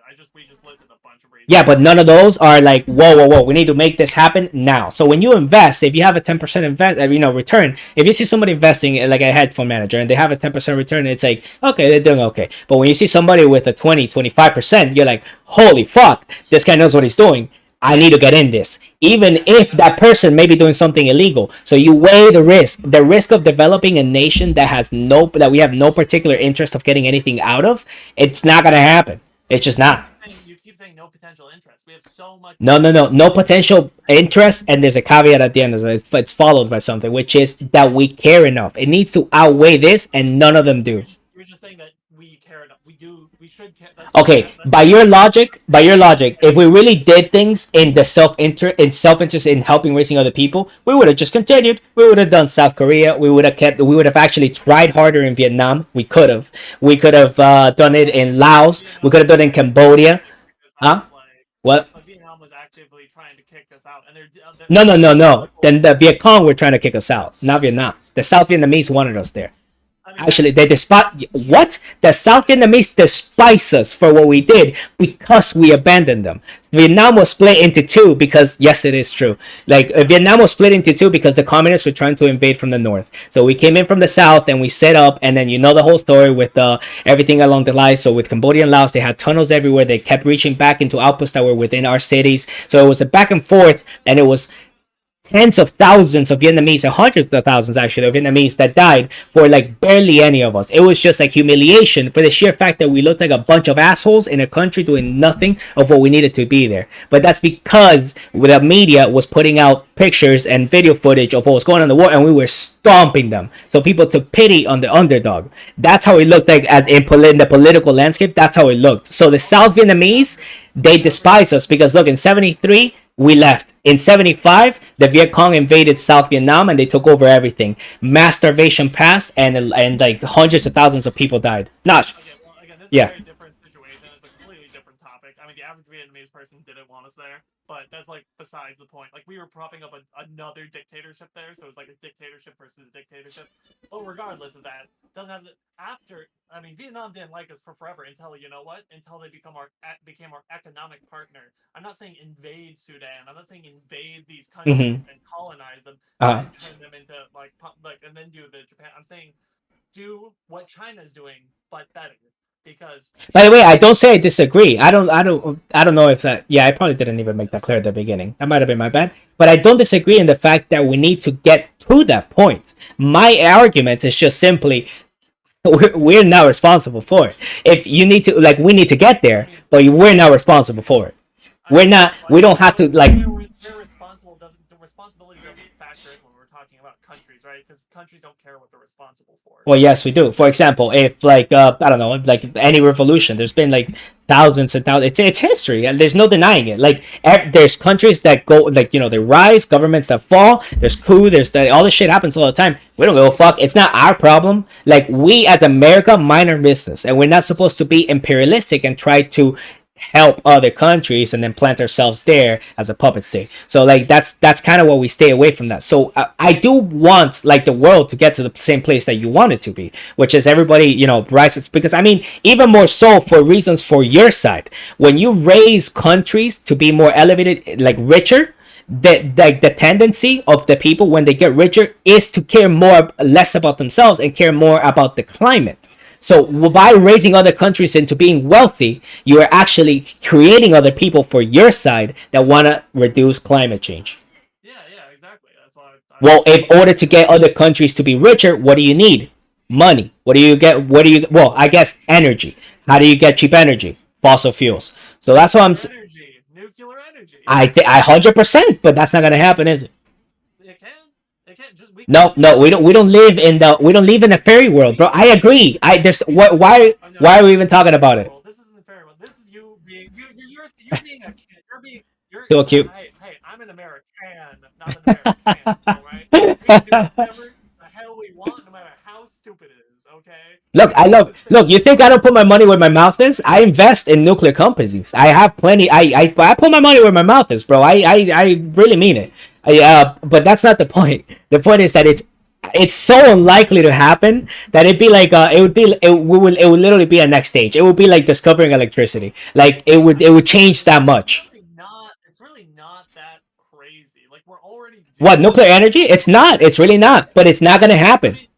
mean, my boy Joseph R. Biden, okay, passed an infrastructure bill that included the Yeah, biggest amongst like a infrastructure thousand of other all things that time. fucked us. So go figure. It's great. It's a wonderful thing. Like it's possible if we can if we What was it? A if we thousand. It was like 1,600 pages signed in what, 2 days? Yeah, totally, totally. But competent people who can, reach across the aisle and make deals, apparently we can get the job done, like we can do things. And maybe the next time we elect somebody whose like brain isn't healthy, and then maybe they can do something even better. That would be great. Imagine what we could do with like a president who's like 50 and has these ideas, wants to do something like You get this. Obama. No thanks.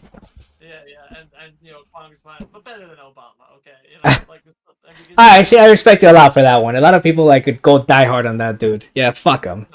I mean, obviously, There's been much better Democrats. yeah. I But mean, in when Joe it, Biden was out there on the picket line, that was good. I mean, now the whole Israel thing, and that's but if we just ignore that, but different thing. But in any case, like we were saying, it's just not feasible. You cannot like say okay because it would be great if we did this. No, that can't happen. So we have to like be realistic. Nuclear is not. It will happen down the road. Down the road, no, when people like get over their fear, and when enough time has passed between now and the when we drop the another nukes. reason to do it fast is we can say, okay, look, China's already there. They're gobbling up Africa. Okay, we probably shouldn't say scramble for Africa. Probably avoid that type of language. No, see, like let's see, like this. I say with my chest, bro. I'm all for colonization. See, no, it's again, it's economic. Like that is the thing. The freaking that is where lefties suck. I gotta be honest. A lot of people on my side of the aisle, they'll be like, because they wrap back around being isolationists. They're saying like America's an evil empire. They can't like be a, you know, helping all of these countries, because helping all of these countries is actually putting in your capitalist agenda to like exploit the new working class, make more slaves for the machine, and that's really dumb. Okay, it's like I wish we could just like big ball it. Why the fuck can we just like show up like fucking like Macho Man Randy Savage and just be like, hey dog, 2 trillion, sell your country to me. That's it. Call it a day. And that's it. We just start purchasing land, bro. Fuck them. Like if they want to sell it, who are other people to say no to the exchange? If you offer like a substantial amount that's decent, nobody could be like, oh, you're robbing them. No, I'm buying your land. Get the fuck out. And that's as simple as it gets. I guarantee you a lot of Africans would take it. yeah, I'm sure they would. I think that would cause a whole bunch of other problems. Well, yeah, yeah, 100%. I'm just saying, I don't see that as wrong. I honestly don't. But whatever. Okay, I mean it's like that's a whole complicated. But It wouldn't work. Like realistically, it wouldn't work. There's like 1,000 reasons I could give you why it wouldn't work, but I would love that. what you yeah, and what you're describing, like what I'm talking about is idealistic. Like again, I'm not saying it's gonna happen. Yeah, Like like yep, you got it. again, even like this, like one could say that about like pre our investment in Japan, right? Like there was no reason to expect our investment in Japan to pay off. Sure, they were industrializing, but for all we knew back then, someone could hypothesize that they're just going to revive the cult of the emperor and like use the economic support that we give them to become another Yeah, military we literally made sure they couldn't do that.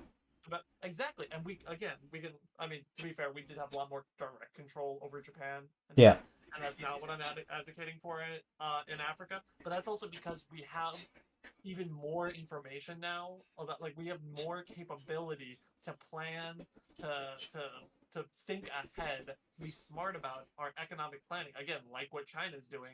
Like for Wait, all hold on. their We didn't even industrial cover. We didn't even cover. We completely went off on a tangent and didn't cover like the simple fact of what I told you earlier, which was why is it that you can't accept that we can if we create other natures, like if we raise other natures, if we help them up, help them build a wealthy nation, they'll start caring more about climate change, and then we could actually make a change because those nations are not helping, right? So why is it that we can't approach it that way instead of saying let's cut back on all the CO2 and make those nations poorer, and then we're gonna say that we're gonna help them? yeah, We really no, don't. wait, no, we're never gonna make them poorer. That's no, There's no way when you make fossil fuel unavailable, you're making them poorer. no, we're not going to make. Again, we're not going to cut off. We're not going to go into like a village with a diesel generator and like blow up the diesel generator and be like, "We'll be back in a week with some solar panels. Don't worry about it." No, we're gonna say, "Okay, there's this village that doesn't have any power, right? We're gonna go build some solar panels." No, but you're talking for free. That's not how this works. Again, It's no, an exchange. yeah, it's an investment. We're saying like No, no, nations no, no. It doesn't. It doesn't work that way. It doesn't work that way. Like when nations help other nations. that's not No, what I when nations help other nations, it's we're absolutely expected to get paid for what we do. what no no what do you think China's doing No, no, no. If you want to get into China, actively? oh, you don't know what you just got into. I go hella into the coin. So when what China is doing is definitely because of the way that they styled their economic system. Since they incorporated the social capitalist system into their social economy, they're able to inflate and deflate the coin as they wish. So they massively deflated their coin in order to do what you're speaking of right now. So that's the point. You can't like, but it. Hold on. Why? Why did we go into this? Why did we go into this? Right? And you can't answer my question of if you raise them, they'll care more. So why can't we raise them? Wait, we can't. I'm advocating for raising them. Yeah, I'm but saying you're we do it in a okay. better way. So we agree that's the goal. So by elevating them, these are the two options that we have now. So we agree the goal is to elevate them, but by elevating them, I want to keep energy cheap. Therefore, they will be able to develop with time. It takes time. They will be able to develop and they'll elevate. That's what I advocate for. And the only thing that I'm saying by keep energy cheap is don't reduce the amount of fossil fuel that we have. Keep it. And then on top of that, you can add other kinds of energies. That's what I'm advocating for, right? So nobody loses. Nobody loses. Now, what this is what you're advocating for. We need to hurry. We need to get rid of the CO2 now because we are in a crisis. So that's why we're getting rid of the fossil fuel. That's the difference. I say keep the same. You say reduce it. You are putting a sense of urgency on getting rid of the CO2, a sense of urgency in the time scale of 50, 100 years. That's what I think is wrong too. Like I don't Yeah, think well, that yeah, you can but say is if you don't think it's a crisis, like it's not apocalyptic, then you shouldn't care if we keep it the same and we well, yeah, start helping on top of that. okay, okay, not apocalyptic, but that is true. Like our main difference is that I think it's a much bigger problem than you do. So therefore, I'm going to advocate for more drastic measures, while Correct. still, yeah, yeah, yeah, And while now and now being ethical and about that's it. fine. That's fine because that's your proposal, right? So Yeah, now we have to weigh the risk. yeah. Mine doesn't hurt people as it is. It just like well, it hurts. I Well, guess the CO2. Like it would just increase CO. It would increase CO2 faster than your plan. Let's say, and then on your end, you're requiring for people to suffer. I'm not. Nobody suffers here. Suffer. the people do suffer, and so there's a bunch of other No, the people externalities. now don't suffer. There's You a say bunch the of people in 50 years suffer. people no people are suffering now. Like there's a bunch of other externalities that come from fossil fuels besides climate change. Like just having like dirty diesel generators and like the smog that like I lived in Mali for 9 months in Uh West huh. Africa. Like the air quality there is horrendous, and part of that is fossil fuel usage. So Another big part of that is they burn their garbage, but yeah, that's another thing that that's also polluting and also putting carbon into the atmosphere. So we would also want to reduce that. but see what But you've more done now. Like, fundamentally, look at what you've well, done now. You've galloped a bunch of arguments on top of the other one that are not as important. So you yeah, but started off with the highest, so and now you got but you also have this, which are true things. I do agree. We've had plenty of incidents with smog in this country with large history of that. So no worries with that. I understand. So I know those things that are bad, but what your ask is that's like you're saying we can't compete with those other problems that it has in any other way. We are an extremely talented species at adapting. We could absolutely do something about dirty diesel generators, and we could do something about smog, and we could reduce the way that we could filter our air better. We could recycle better. We could do all these other things. We adapt to the problems, but what we cannot do is go ahead and ask for millions of people to suffer for it's gonna be bad in like 50 years. it's not advocating for By the way, millions of all of people. this is based on the very disputed evidence, very disputed. It's not again. It's not very disputed, and we're not asking millions of people to We just suffer. disputed it today. No, again, Yeah. what I'm advocating for is an investment, right? Because right now, millions of people are suffering regardless, right? And there are like ways, and we're both saying like, okay, we should help these people to not suffer somehow. And what you're advocating for is, well, do nothing. It sounds pretty much for like these lower income. Well, no, Do not take away. It's not do nothing. It's not. It's don't take away. We're just adding greener energy, and we're gonna like recycle better until they get their shit together, and then we can reduce the actual amount of fossil Okay, fuel. wait. What would you advocate for, like, say, like Sudan? What is your policy in relation to Sudan or these other African countries? I guess it depends. I would have to check up on what their current government structure because they just had a civil war like a couple of years ago. So I mean, it's really bad there right now. So I don't know what relations, but like, what do you mean by that? Like, what are you trying to get at with that? And to be fair, like the political politics definitely affect like whether or not and how much you're going to invest in a country, but that will also affect your ability to limit their fossil fuels, right? Like um they can if they're in a civil war, we're probably going to not come into that civil war and be like stop using your fossil fuels. Um, but Hmm. But like, I don't get what the point of like well, bringing because up. Mhm. yeah, because you're talking about me like asking like millions of people to suffer, and like who are these Okay, millions so of you're not people? directly asking millions of people to suffer. That's what the cause of what you're asking is. So I guess that's unfair of me to characterize it that way. But like your actual ask would be increase the cost of fossil fuel. That's what your ask is. That's what it is. Yeah, yeah, like increase the or like Or reduce the amount of fossil fuel, whichever yeah, one. yeah, yeah, yeah, yeah. No, actually, And it's it like has to be. It has to. Yeah, because people could and just keep buying. It's although reduced. keep in mind that like as the fossil fuel price as we decrease the cost of renewable energy, that also has a deflationary effect on the That's market. great. I hope we do that. I hope we do that, and I hope we incentivize it. I hope we have all these other wonderful plans to do that for green energy. That doesn't mean that we have to take away from fossil fuels, because like we said Well, earlier, at the end it becomes a sense of urgency. So you're yeah, talking crisis. It is yeah, not a crisis.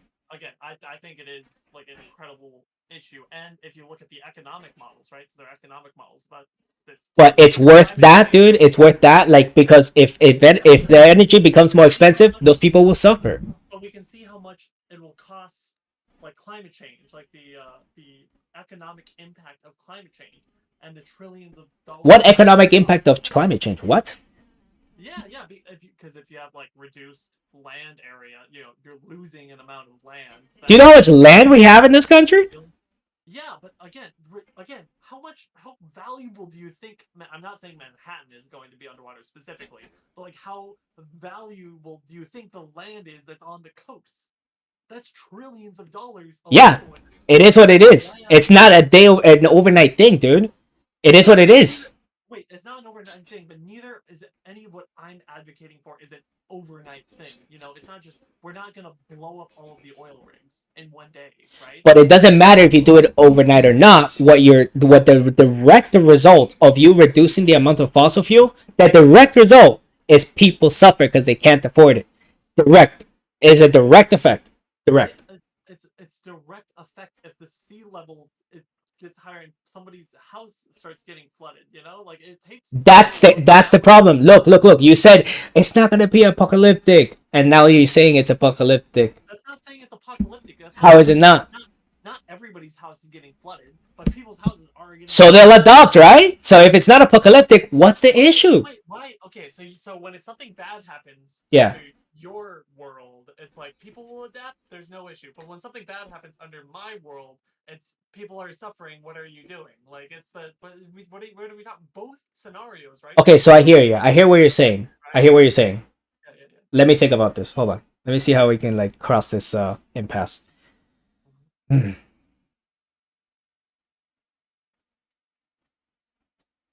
Yeah, I also do have to go soon. I've got a Oh, 9:30 class in the morning, and sorry, man. Sorry. I I don't. work at I mean, 9:32.